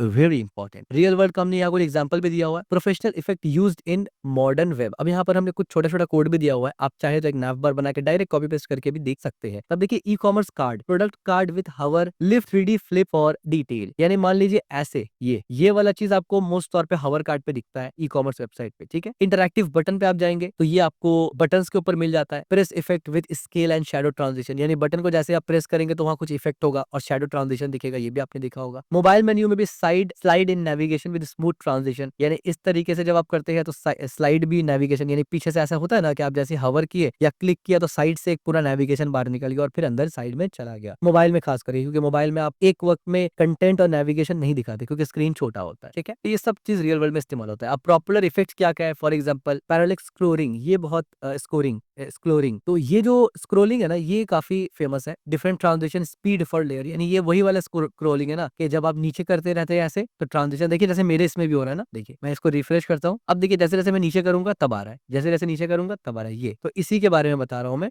ये फेमस है काफी ज्यादा। मॉर्फिंग शेप यानी स्केल करना या स्क्रू करना ट्रांजिशन में, ये भी काफी पॉपुलर है। जैसे कि आप देखिए यहाँ पर हमने स्केल किया, ठीक है, इस तरीके से स्क्यू करते हैं किसी वक्त में आप, यानी टिल्ट करते हैं, ये भी काफी अच्छा होता है। 3D क्राउजल यानी rotate Y rotate to translate Z combination, यानी क्राउजल में आप देखेंगे बहुत टाइम होता है ना राइट साइड से लेफ्ट तरफ स्लाइड्स की तरह चला जाता है वेबसाइट में, वो भी इससे होता है। लोडिंग एनिमेशन यानी rotate and scale with infinite transition, जाहिर सी बात आप देखते हैं घूमते हुए बार को। इवन ये जो हमारा प्रोग्रेस बार है ये ऊपर का आप देख सकते हैं ये छोटा बड़ा हो रहा है, ये भी इसी से बना है, CSS से बना है, ठीक है। पेजिंग यानी page transition, full screen translate fade effect, यानी आप देखते हैं कि पेज ट्रांजिशन आप जब बड़ा स्क्रीन से छोटा स्क्रीन को करते हैं तो वहां पर क्या होता है, ट्रांजिशन होता है, तो वहां पर फेड इफेक्ट डाला जाता है। और यहाँ पर आप देखिए जैसे कार्ड के ऊपर हवर करने पर आ रहा है ना बैकग्राउंड, आप देखिए ये तो ई कॉमर्स में आपको ये चीज काफी दिखता है कि बड़ा हो गया, हल्का सा स्केल हो गया, बैकग्राउंड में डार्क सा बॉर्डर यानी कि शेडो आ गया, तो इससे क्या होता है थोड़ा प्रोफेशनलिज्म दिखता है बहुत ज्यादा और आमतौर पर इस्तेमाल भी होता है। Performance tick two transformation and opacity for 60 FPS animations, avoid animate width height margin, ठीक है। आमतौर पे ये आप एनिमेट करने की ना कोशिश करें हाइट विड्थ और मार्जिन, और आप ट्रांसफॉर्म और ओपेसिटी को 60 FPS एनिमेशन में ही आप करें, ठीक है। Best practice and tips and trick, अब यहाँ पर हम लोग बेस्ट प्रैक्टिस के बारे में बात करेंगे। जो भी हमने अब तक पढ़ा, क्या पढ़ा बाय द वे, हमने डिटेल में CSS ट्रांसफॉर्मेशन और CSS ट्रांजिशन पढ़ा, ठीक है। ट्रांसफॉर्मेशन में 2D 3D दोनों पढ़ा, ट्रांजिशन में भी काफी सारा चीज पढ़ा और फिर दोनों को मिला के भी हमने देखा, ठीक है। जैसे कि यहाँ पर आप देखिए ये रोटेशन का इफेक्ट था और यहाँ पर भी ये जो रोटेशन हुआ ना ये ट्रांजिशन के साथ ही हो रहा है, सिर्फ रोटेशन इतना स्मूथ नहीं होता है, ठीक है। ये आप देखिए, उसके बाद हमने टाइमिंग फंक्शन भी देखा यहाँ पर, और अब हम लोग देख रहे हैं फाइनली बेस्ट प्रैक्टिसेस क्या क्या होता है, right. Right a professional performant CSS. ये काफी इंपॉर्टेंट पॉइंट है जहां पर आपको ध्यान देना है। सबसे पहला क्या करना है, use transformation for animation. Transformation आपको इस्तेमाल करना है एनिमेशन के लिए, और एनिमेट लेफ्ट टॉप मार्जिन, ये सबको एनिमेट नहीं करना आपको, ठीक है। ये स्केलिंग से ही आप करेंगे या ट्रांसफॉर्मेशन से ही काम करेंगे, यानी टॉप लेफ्ट मार्जिन इसको एनिमेट नहीं कर देना है, ट्रांसफॉर्मेशन के थ्रू एनिमेशन करना है, रोटेशन वगैरह जो भी। Keep transition during less than 1 second, make transition too slow, यानी लेस देन 1 सेकंड रखेंगे, या किसी सिनेरियो में आप 1.5 सेकंड भी या 1 सेकंड भी रख सकते हैं, लेकिन आमतौर पे बेस्ट प्रैक्टिस ये होता है कि 1 सेकंड से आपको छोटा रखना है, यानी पॉइंट पे, डेसिमल पे आपको रखना है। जब आप सेकंड की बात करें तब पॉइंट पे रखना है आपको, ताकि एनिमेशन बहुत ज्यादा स्लो ना हो, बोरिंग लग जाएगा ना,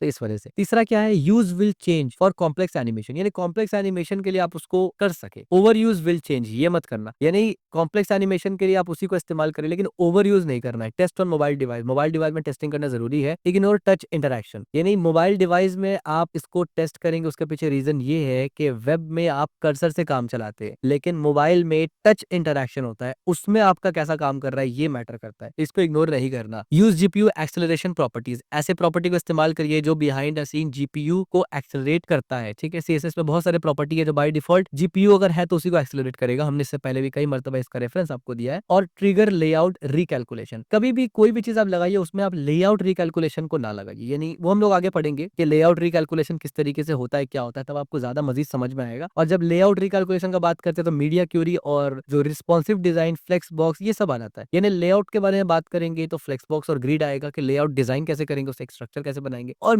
जो हमारा रिस्पॉन्सिव डिजाइन होता है वो बेसिकली लेआउट के ऊपर ही तो काम करता है ना, कि लेआउट कैसे बदलेगा अलग अलग स्क्रीन साइज में। इसी तरीके से डिजाइन प्रिंसिपल्स जैसे कि consistency, use similar timing function across your site, purpose, every animation should enhance UX यानी यूजर एक्सपीरियंस, नॉट डिस्ट्रैक्ट, यानी हर एनिमेशन आपके इसमें ऐसा हो कि जो यूजर एक्सपीरियंस को बेहतर करे, ना कि उसको डिस्ट्रैक्ट करे। एक्सेसिबिलिटी होना चाहिए, रिस्पेक्ट, प्रिफर, रिडक्शन, मोशन, इसी तरीके से सब्टिलिटी होना चाहिए। Less is often more with animation, ठीक है। अब ये सब कोर आप उस फील्ड में जा रहे हैं ना जहां पर एनिमेशन फोकस्ड होता है बहुत ज्यादा, यानी जहां पर एनिमेशन का यूज और नीड हाई लेवल पे होता है। अब यहाँ पर देखिए हमने कुछ बेसिक एग्जांपल भी दिया हुआ है मीडिया से और इस तरीके से, ठीक है। ये हम लोग आगे डिस्कस करेंगे कि ये मीडिया क्या होता है, मीडिया क्वेरी के लिए लगाते हैं, और ये यहाँ पर हम लोग क्या, यानी इसको किस बेसिस पे हम लोग लगाते हैं। आगे काफी सारा चीज अभी बाकी है हमारा, ठीक है। हमने अभी एनिमेशंस को पढ़ना है, टूल पिट को पढ़ना है, इस तरीके से इमेज स्टाइलिंग, मोडाल्स के बारे में हम लोग देखेंगे, image centering, filter, shape, object fit, position, masking, button, paginations वगैरह हम लोग पढ़ेंगे। फिर हम लोग एट द रेट प्रॉपर्टीज को पढ़ेंगे, बॉक्स साइजिंग, और फिर मीडिया क्वेरी वगैरह पढ़ेंगे, यूजर इंटरेक्शन देखेंगे, मल्टीपल कॉलम्स भी होगा, फिर फ्लेक्स बॉक्स और ग्रिड होगा, तब जाके हम लोग रिस्पॉन्सिव डिजाइन पढ़ने वाले हैं। तो अभी टाइम है, हमें ओवरऑल चीजों को हमने कवर नहीं किया। बेसिक्स कवर हो चुका है, एनिमेशंस कवर यानी ट्रांजिशन, ट्रांसफॉर्मेशन, शैडो इफेक्ट्स, ये सब कवर हो चुका है, ग्रेडियंट, कलर्स वगैरह कवर हो चुका है, ठीक है। अब मैं आपको रियल वर्ल्ड एग्जांपल दिखाने लगा हूँ एक, ठीक है। और इसका कोड मैं आपको यहाँ मेंशन कर देता हूँ, क्योंकि इसका कोड आपको मेरे स्लाइड्स पे नहीं मिलेगा, ठीक है, इसलिए मैं यहाँ पर इसको बना देता हूँ ताकि आपको इसका कोड दिख जाए, यानी कोड मिल जाए। तो अब देखिए मैंने यहाँ पर क्या किया, एक हवर इमेज गैलरी बना दिया पूरा, ठीक है। हमने यहाँ पर क्या किया है पहले उसको दिखा देते हैं। हमने यहाँ पर एक डिव लिया जो हमारा मेन डिव है, उसके अंदर हमने हर इमेज के लिए एक अलग डिव लिया। डिव में हमने गैलरी आइटम लिखा ताकि हर डिव का स्टाइल सेम हो जाए। एसआरसी में हमने रैंडम सा फोटो उठा लिया, और उसके बाद एक डिव के ऊपर हमने क्लास ओवरले लगाया जिसमें हमने इमेज 1 बोला, ताकि इमेज के ऊपर क्लास दिखे हमारा, ठीक है, यानी नाम दिखे हमारा। And that's it. एचटीएमएल में सिर्फ इतना ही है। और ऑल्टरनेट में हमने इमेज 1, इमेज 2, इमेज 3 लिख दिया अगर इमेज ना दिखे तो। अब हमने जो डिजाइन किया उस पर हमें फोकस करना है। जहां तक बात है बॉडी की, तो हमने बॉडी को इस तरीके से मार्जिन इतना किया, पैडिंग, और ये आपको ऑलरेडी मालूम है। गैलरी, ये गैलरी क्या है, ये हमारा एक्चुअल में कंटेनर है, जो मेन डिव कंटेनर है जिसके अंदर इमेज, टेक्स्ट सब कुछ मौजूद है। हमने बोला डिस्प्ले ग्रिड, अगेन यहाँ पर हमने ग्रिड इस्तेमाल किया। ये इतना अच्छा से जो बॉक्स में दिख रहा है ना, ये इसीलिए दिख रहा है क्योंकि हमने ग्रिड और फ्लेक्स बॉक्स वगैरह इस्तेमाल करके ऐसे काम करते हैं, ठीक है। इसको हम लोग फ्यूचर में पढ़ने वाले हैं, और इसको हम लोग इस तरीके से ऐसे ही छोड़ देते हैं। लेकिन यहाँ पर इंपॉर्टेंट ये है कि हमने पर्सपेक्टिव कंटेनर में लगाया हुआ है ताकि आपको पर्सपेक्टिव चेंज होता हुआ नजर आए, ठीक है। उसके बाद हमने गैलरी आइटम पे गए। गैलरी आइटम में क्या है हमारा, देख लीजिए गैलरी आइटम किस पे लगा, ये हर डिव के ऊपर गैलरी आइटम लगा है, ठीक है। तो गैलरी आइटम में हमने क्या किया, हमने बोला इसको रिलेटिव कर दो, यानी जो पोजीशन है उसका रिलेटिव कर दो, ओवरफ्लो हिडन कर दो, बॉर्डर रेडियस 10 पिक्सल इसलिए घूम गया। ट्रांजिशन में मैंने बोला ट्रांसफॉर्मेशन 0.5 सेकंड, और बॉर्डर यानी बॉक्स शैडो और बैकग्राउंड को व्हाइट कर दो। ये हर डिव के लिए है। इसके बाद हमने हर डिव के इमेज को उठाया, 100% कर दिया। ये 100% इस साइज के हिसाब से होगा, ठीक है। हमने हाइट 250 पिक्सल दे दिया, हर में हो गया। ऑब्जेक्ट फिट, इससे क्या हुआ कि हमारा जो डिव था उसके अंदर पूरा ऑब्जेक्ट फिट हो गया और डिस्प्ले ब्लॉक कर दिया हमने, ठीक है, ताकि वो डिस्प्ले दिखे। यहां तक हमने किया। हवर करने पर हमने क्या किया, हमने बोला कि जब आइटम्स पे हवर हो, यानी जब डिव के ऊपर हवर हो, इमेज के ऊपर हवर हो, तब क्या करो, रोटेट वाई, यानी वाई एक्सेस पे 10 डिग्री का रोटेशन होगा, फिर एक्स पे -10 डिग्री का रोटेशन होगा, यानी उल्टा, और स्केल होगा 0.5, थोड़ा सा स्केल होगा, और कुछ शेडो आ जाएगा यहाँ पर। ओवरलेयर क्या है, ये ओवरलेयर हमारा इमेज के ऊपर जो टेक्स्ट है ना, ये ओवरलेयर है, ठीक है। हमने क्या किया, ओवरलेयर को पोजीशन एब्सोल्यूट कर दिया, बॉटम से 0। आपको पता है जब ये ओवरलेयर एब्सोल्यूट है और इसका पोजीशन रिलेटिव है, तो इस डिफ के हिसाब से ये सबसे बॉटम में जाएगा, यानी डिफ के बॉटम में जाएगा। लेफ्ट 0 राइट 0 है। कलर हमने दे दिया इसका ब्लैक, और इसके अंदर कलर होगा व्हाइट। याद रखिए ये जो ओवरलेयर है ना, ये जो ओवरलेयर है ये खुद में एक डिव है, याद रखिए। इसीलिए हम लोग यहाँ पर इसको क्या कर रहे हैं, कलर को व्हाइट दे रहे हैं, क्योंकि इसके अंदर जो टेक्स्ट लिखेंगे उसमें व्हाइट होना चाहिए, और इसीलिए क्योंकि ये डिव है तो पैडिंग भी दे पा रहे हैं। और टेक्स्ट अलाइन सेंटर करेंगे तो आपको पता है बीच में आ जाता है, और फॉन्ट साइज बड़ा कर दिया, ठीक है। और जो अंदर का टेक्स्ट व्हाइट नजर आ रहा है ना आपको, वो इसके वजह से नजर आ रहा है। तो ये सिंपल से डिजाइन है। अगर मैं हवर करूंगा तो आप देखिए ये इस तरीके से हो गया। आप देखिए ये जिस तरीके से आप स्क्वी कर रहे हैं ना, ये जो मतलब टॉप लेफ्ट बड़ा हो रहा है और जो बॉटम राइट है वो अंदर की तरफ घुस रहा है ना, ये पर्सपेक्टिव की वजह से हो रहा है। लेट्स से मैं पर्सपेक्टिव को थोड़ा सा चेंज करूं, यहाँ से मैं बोल दूं कि भाई पर्सपेक्टिव कर दो 500। जैसे मैंने सेव किया, अब बोलेंगे भाई इमेज चेंज हो गया। वो इमेज इसलिए चेंज हुआ क्योंकि यहाँ पर बेसिकली रैंडम से इमेज लिया जा रहा है ना, तो इस वजह से। अब आप देखिए पर्सपेक्टिव कितना चेंज हो गया। एक बार मैं सेव और करता हूँ ताकि कोई दूसरा इमेज मिले। अब आप देखिए, अब आप देख सकते हैं पर्सपेक्टिव कितना बदल गया। यहाँ पर भी देखेंगे सेम, यहाँ भी सेम, और यहाँ भी सेम, ठीक है। अच्छा, बल्कि यहाँ पर पर्सपेक्टिव आप राइट हैंड साइड में देखेंगे, यहाँ पर आप टॉप लेफ्ट में देखेंगे, यहाँ भी टॉप लेफ्ट में, और यहाँ पर भी टॉप लेफ्ट में देखेंगे, ठीक है। तो पर्सपेक्टिव इस तरीके से बदलता है। लेट्स से अगर मैं पर्सपेक्टिव को थोड़ा सा और कम करूँ, जितना कम की तरफ जाऊंगा उतना ज्यादा दिखेगा आपको। मैं 100 पे चले जाता होगा, तो अब आप देखिए पूरा ही बाहर निकल गया, ठीक है। इस तरीके से एज यू कैन सी कितना ज्यादा स्क्वी हो रहा है ये, ठीक है, टिल्ट कर रहे हैं हम लोग। तो हमने पर्सपेक्टिव को 1000 रखा ताकि एकदम ही अजीब सा ना लगे, ये थोड़ा सा ठीक लग रहा है, ठीक। पर्सपेक्टिव का पॉइंट समझ में आ गया। और पर्सपेक्टिव के बारे में हमने ऑलरेडी डिस्कस किया था कि जिस एलिमेंट पे लगाना है पर्सपेक्टिव, उसके पेरेंट के ऊपर पर्सपेक्टिव लगाना है, ना कि उस एलिमेंट पे जिसको आप चाहते हैं वो टिल्ट हो। क्लियर हो गया। इसके बाद हमने यहाँ पर क्या बोला भाई, ट्रांजिशन होगा। और आपको पता है ट्रांजिशन में अगर हम लोग प्रॉपर्टी नहीं देते, इसका मतलब सब पे होगा, ऑल बाय डिफॉल्ट ऑल होता है। तो हमने यहाँ पर इसलिए प्रॉपर्टी को स्पेसिफाई नहीं किया, हमने सिर्फ बताया ट्रांसफॉर्मेशन 0.5 सेकंड में होगा, और ईज होगा, और बॉक्स शेडो भी वैसे ही होगा, और बैकग्राउंड व्हाइट रहेगा, ठीक है। तो बैकग्राउंड व्हाइट रहेगा। हमने इमेज को क्या किया, इमेज पे हमने कोई हवर लगाने पर कुछ किया नहीं। हवर आइटम पे, यानी जब डिव के ऊपर, ये पूरा डिव है, ये पूरा यहाँ से ये पूरा डिव है, ठीक है। इस पे क्या होगा, ट्रांसफॉर्म वाई रोटेट, तो रोटेट वर्टिकल होगा वाई, और एक्स एक्सेस पे -10 होने के वजह से आप देखिए ये जो अंदर की तरफ घुसता हुआ फील हो रहा है ना आपको, ये -10 की वजह से हो रहा है। लेट्स से मैं इसको अगर +10 कर देता, तो आप देखिए, अब ये अंदर की तरफ नहीं घुस रहा है।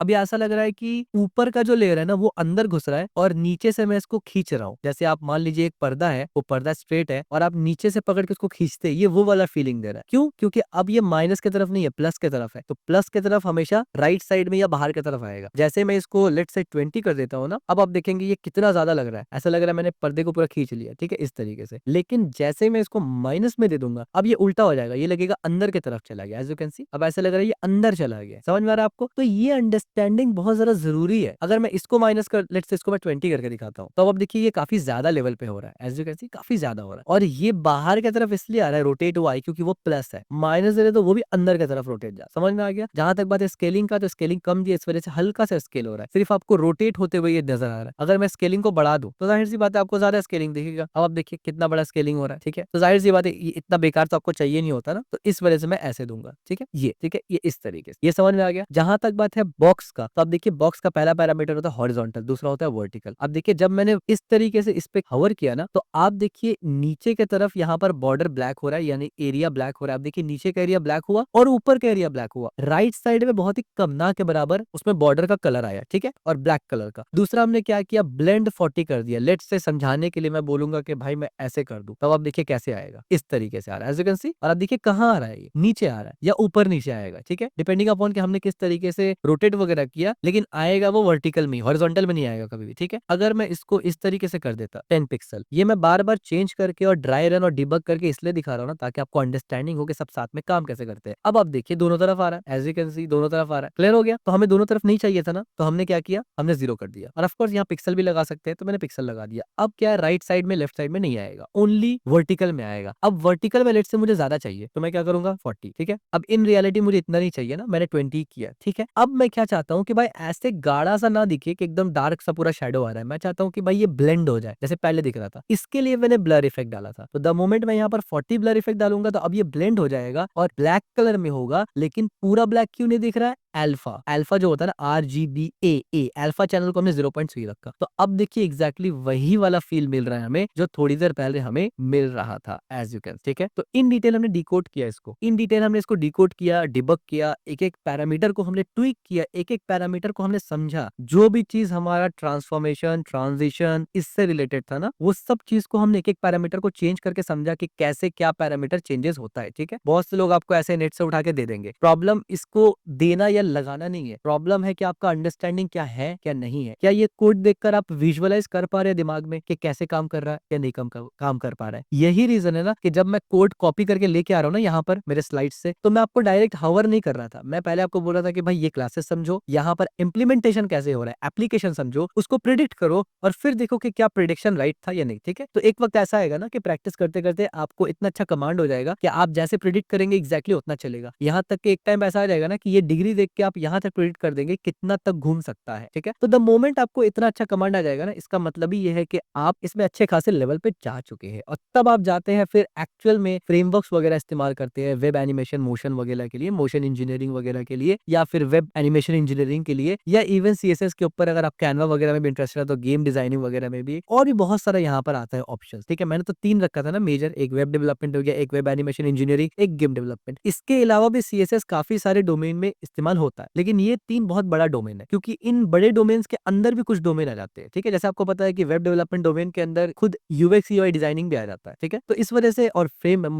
वेब एनिमेशन इंजीनियरिंग के अंदर खुद बहुत से अदर डोमेन्स आ जाते हैं, और गेम डेवलपमेंट के अंदर भी आते हैं, इसलिए मैंने ब्रॉडर डोमेन को पिक किया ताकि उसके अंदर जो सब डोमेन्स है उसमें से आप किसी में भी जा सके। ठीक है, तो एक तरफ से आप ये बोल सकते हैं, या मैं नहीं भी बोलूँ, ये एक मिनी प्रोजेक्ट की तरह हो गया जिसमें हमने सब कुछ अप्लाई किया जो अब तक हमने पढ़ा। ठीक है, एज यू कैन सी हमने सब अप्लाई किया ना, हमने यहाँ पर पोजीशन देख लिया, अगर ऊपर से हम लोग प्रॉपर्टीज देखे क्या क्या हमने अप्लाई किया, मार्जिन, पैडिंग, बैकग्राउंड और फॉन्ट, ये तो हर जगह अप्लाई होगा, कॉमन फैमिली है। ग्रिड हमने नहीं पढ़ा, पढ़ेंगे, फ्लेक्स बॉक्स पढ़ेंगे हमने, यहाँ और ये जो गैप है ना, ये भी ग्रिड से ही आता है। ठीक है, ये नहीं, ये पूरा ग्रिड है और डिस्प्ले ग्रिड की वजह से मैंने इसको ग्रिड बनाया है, आगे हम लोग पढ़ेंगे। हमने पर्सपेक्टिव पढ़ लिया, हमने पोजीशन को डिटेल में देखा, ओवरफ्लो को समझा, बॉर्डर रेडियस को समझा, ट्रांजिशन को समझा, उसमें ट्रांसफॉर्मेशन को समझा, 2D ट्रांसफॉर्मेशन को देखा, बॉक्स बॉर्डर को पढ़ लिया, इसके बाद डिस्प्ले ब्लॉक, डिस्प्ले इनलाइन, वो वाला चीज भी हमने समझ लिया था। फिर हमने ये जो प्रॉपर्टीज है ना ट्रांसफॉर्मेशन के अंदर, रोटेट, डिग्री वगैरह, माइनस प्लस, स्केलिंग वगैरह, ये सब भी डिटेल में समझा, उसमें से काफी सारी चीज इस्तेमाल हुआ यहाँ पर। फिर शैडोज का हमने जो पैरामीटर समझा था, हॉरिजॉन्टल, वर्टिकल, और इसी तरीके से ब्लर, और उसके बाद कलर, और इसमें मल्टीपल भी दे सकता हूँ, अभी तो मैंने एक दिया क्योंकि हमें मल्टीपल की जरूरत नहीं था। ये जो नीचे में आपको दिख रहा है ना ब्लैक कलर का इमेज में लिखा हुआ, यही एक्चुअली में ये कहाँ चला गया, ये एक्चुअली में ओवरलेयर का पोजीशन है। ठीक है, यहाँ पर भी हमने पोजीशन एब्सोल्यूट इस्तेमाल किया, बॉटम, लेफ्ट, राइट, यानी हर वो चीज जो हमने पढ़ा था उन्हीं में से यहाँ पर डिस्कस हुआ है, कोई भी एक चीज नया नहीं आया सिवाय ग्रिड के। ये सिर्फ इसलिए मैंने किया ना कि अगर देखिए, अगर मैं इसको इस तरीके से हटा दूं ना, तो ये जो दिख रहा है ना अच्छा से, बस वो नहीं दिखेगा, बाकी सब सेम रहेगा। अब आप देखिए, है अभी भी सब सेम, मैं सेव करूंगा, अब बिल्कुल सेम हो रहा है, ये भी सेम हो रहा है, ये भी सेम और ये भी सेम, लेकिन ये क्या हुआ, अब ग्रिड के फॉर्म में नहीं है, तो इस वजह से थोड़ा सा अच्छा नहीं लग रहा है। तो सिर्फ टू मेंटेन द ब्यूटी मैंने यहाँ पर ग्रिड लगाया हुआ है। ठीक है, ऐसा नहीं है कि ग्रिड की वजह से कुछ हो रहा है, और आगे जाके इंशाल्लाह फ्यूचर में हम लोग ग्रिड और फ्लेक्स बॉक्स भी पढ़ लेंगे, तो आप खुद से ये सब बना पाएंगे। तो दोबारा अगर मैं आपको स्लाइड्स पे लेके चलूं, तो यहाँ पर भी आप देखेंगे सिमिलर एग्जांपल दिया हुआ है। ठीक है, लेकिन ये वाला कोड हमने इस्तेमाल नहीं किया, अलग से कोड लिख दिया, क्योंकि इसमें उतना अच्छा से एनिमेशन समझ में नहीं आ रहा था। ठीक है, हल्का सा है, यानी ये एनिमेशन और ये एनिमेशन में फर्क है, ये थोड़ा ज्यादा डायनामिक है, वो उतना नहीं था। ठीक है, तो खैर, hover over this image to above see 3D effects. ठीक है, इसको 3D इफेक्ट भी बोल सकते हैं आप, 3D गैलरी इफेक्ट। समरी और नेक्स्ट स्टेप, अब देखिए हमने पढ़ा क्या क्या अभी डिटेल में, हमने ट्रांसफॉर्मेशन और ट्रांजिशन को मास्टर किया, 2D ट्रांसफॉर्मेशन पढ़ा, ट्रांसलेट, रोटेट, स्केल एंड क्वी, UI एनिमेशंस और हावर इफेक्ट के लिए इसका इस्तेमाल होता है। ये इंपॉर्टेंट पॉइंट है, ये छोटा सा जो यहाँ पर है ना, ये टेबल, ये बहुत इंपॉर्टेंट है। 2D ट्रांसफॉर्मेशन का की फंक्शंस क्या है जो आप 90% इस्तेमाल करेंगे, it's translate, rotate, scale and skew, short hand करे, लॉन्ग हैंड करे, जैसे मर्जी करे। यूज केस क्या है, UI एनिमेशन में इस्तेमाल होता है और हवर इफेक्ट्स में इस्तेमाल होता है। 3D ट्रांसफॉर्मेशन जब आप करते हैं तो उसमें आप जो की फंक्शन इस्तेमाल करेंगे वो रोटेट एक्स, यानी कैपिटल एक्स है यहाँ पर, और रोटेट वाई, इसी तरीके से ट्रांसलेट जेड कैपिटल में है, और पर्सपेक्टिव। ठीक है, तो ये चीज 3D ट्रांसफॉर्मेशन में से आता है। इससे आपको एक आइडिया में मिलता है ना कि यहाँ जो कोड में आपने देखा ना, हमने पर्सपेक्टिव भी लगाया हुआ था, रोटेट भी लगाया हुआ था, सब कुछ था, लेकिन उसमें से कौन सा प्रॉपर्टी 3D इफेक्ट को रिप्रेजेंट कर रहा है, कौन सा 2D को रिप्रेजेंट कर रहा है, ये अंडरस्टैंडिंग भी जरूरी है। ठीक है, जैसे कि यूज केस इसका क्या है, कार्ड फ्लिप करवाना, 3D गैलरी यानी गैलरी को टिल्ट करना या स्क्वी करना 3D दिखाने के लिए, उसका काम के लिए इस्तेमाल होता है। ट्रांजिशन इसके बाद हमने यहाँ पर देखा जिसमें ऑल होता है, ईज होता है, क्यूबिक, बिजार वगैरह ये सब हमने देखा, जिसमें स्टेट जो चेंज हो रहा है ना, ये सब जो स्टेट चेंज होगा उसको स्मूथ करने के लिए काम में आता है। इसके बाद advance, transform origin will change, और हमने ये भी बेसिक सा देखा कि ट्रांसफॉर्म ओरिजिन विल चेंज क्या होता है, ये परफॉर्मेंस ऑप्टिमाइज करने के लिए होता है, इसीलिए हमने इस पे फोकस नहीं किया, क्योंकि ये कोर जो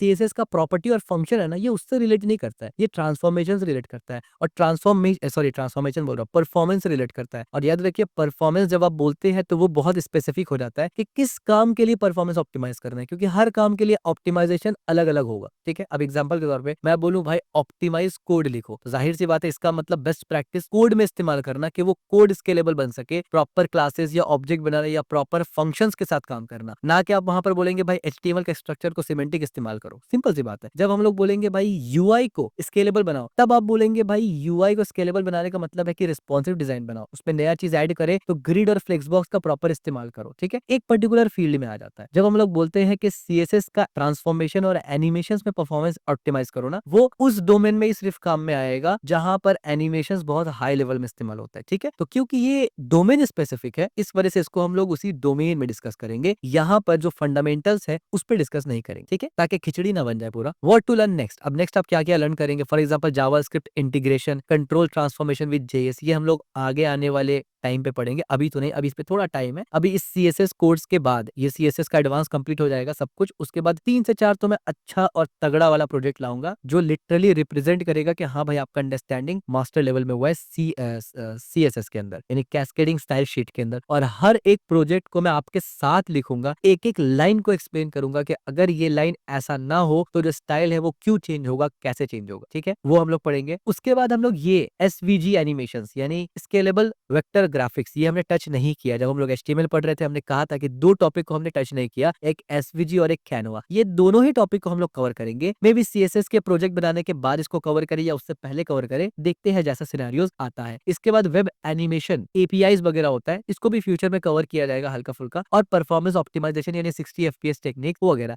अब ये दोनों चीज बिल्कुल स्पेसिफिक हो जाता है डोमेन के साथ। एसवीजी क्या है, वो फंडामेंटल है, और कैनवा वो फंडामेंटल है, वो हम लोग कवर करेंगे। और जावास्क्रिप्ट में जो इंटीग्रेशन होगा ना, वो अभी टाइम है उसमें, क्योंकि अभी सीएसएस के बाद लेट्स से प्रोजेक्ट आता है अगर, और प्रोजेक्ट के बाद अगर एसवीजी या कैनवा आता है, तो ये दोनों के बाद जब हम लोग जावास्क्रिप्ट स्टार्ट करेंगे ना, तो जावास्क्रिप्ट का ऑलरेडी हम लोगों ने, मैं आपको दिखा भी देता हूँ यहाँ से, यूट्यूब पे आप जाएंगे, जैसे आप लिखेंगे कोडिंग विद शेख आमिर, तो आपको हमारा ये चैनल मिल जाएगा। अब देखिए 2 घंटा पहले जस्ट अपलोड हुआ है। ठीक है, तो हमारा रेगुलर बेसिस पे अपलोड होता है। यहाँ पर जब आप जाएंगे ना, तो ये आपको प्लेलिस्ट दिख रहा है यहाँ पर आप देखेंगे जावास्क्रिप्ट वन शॉट दिखा रहा है ना, वन शॉट ऑल कोर्सेज, इस पे आप क्लिक करेंगे। यहाँ पर जितने भी वन शॉट वीडियो अपलोड होते हैं वो आपको दिख जाते हैं। तो आप देख सकते हैं अब तक हमारा वन शॉट 3 अपलोड हो चुका है। यहाँ पर सबसे पहले जो अपलोड हुआ वो यहाँ पर दिख रहा है, एंड देन ऑर्डर इस तरीके से है। तो सबसे पहले हमारा जावास्क्रिप्ट का फंडामेंटल्स ही कवर हो चुका है 1 मंथ पहले, इसमें सिर्फ ये फेज 1 है हमारा। इसके बाद सी प्रोग्रामिंग लैंग्वेज का हमारा कोर्स चला था, ये पार्ट 1 बेसिक, पार्ट 2 एडवांस, और फिर हमारा लॉग एनालाइजर प्रोजेक्ट था जिसको आपने बहुत प्यार दिया, के लिए वेरी थैंक यू। और उसके बाद अब जो ये थर्ड जो हमारा आएगा ना, यानी लॉन्ग वीडियो में, वो सीएसएस का वन शॉट आएगा, फिर सीएसएस का प्रोजेक्ट आएगा, और उसके बाद यहाँ पर आपको दिखेगा जावास्क्रिप्ट का फेज 2। ठीक है, कुछ दिन में फेज 2 भी आ जाएगा यहाँ पर, क्योंकि फेज 2 ऑलरेडी स्टार्ट हो चुका है। आप देख सकते हैं, अगर आप यहाँ जाएंगे ना, जावास्क्रिप्ट कोर्स में आप जाएंगे जब बिगिनर्स, तो इसमें आपको कंप्लीट जावास्क्रिप्ट का सब कुछ मिल जाएगा। और यहाँ पर आप जावास्क्रिप्ट मास्टरी में जाएंगे ना, तो यहाँ पर आपको तमाम फेज अलग से दिखेगा। ठीक है, अब देखिए अभी यहाँ पर 2 वीडियो हिडन दिखा रहा है ना, ये भी काफी जल्दी लाइव हो जाएगा। यहाँ पर फेज 2 का 2 पार्ट है, वन शॉट में तकरीबन 15 से 16 घंटे के अराउंड है, वो आ जाएगा यहाँ पर, तो आपका फेज 2 कवर हो जाएगा। सो फेज 2 के बाद हमारा फेज 3 आएगा। फेज 3 में हम लोग पूरा ऑब्जेक्ट ओरिएंटेड प्रोग्रामिंग पे फोकस करेंगे। फेज 4 में जाके हमारा आएगा डॉम एलिमेंट, डॉम मैनिपुलेशन। ठीक है, यानी ये बेसिकली एक ऐसा बंदा जिसको कुछ भी नहीं आता, जिसने कभी प्रोग्रामिंग का पी नहीं देखा, वो कंप्लीट फ्रंट एंड डेवलपर बनेगा, और सिर्फ बनेगा नहीं,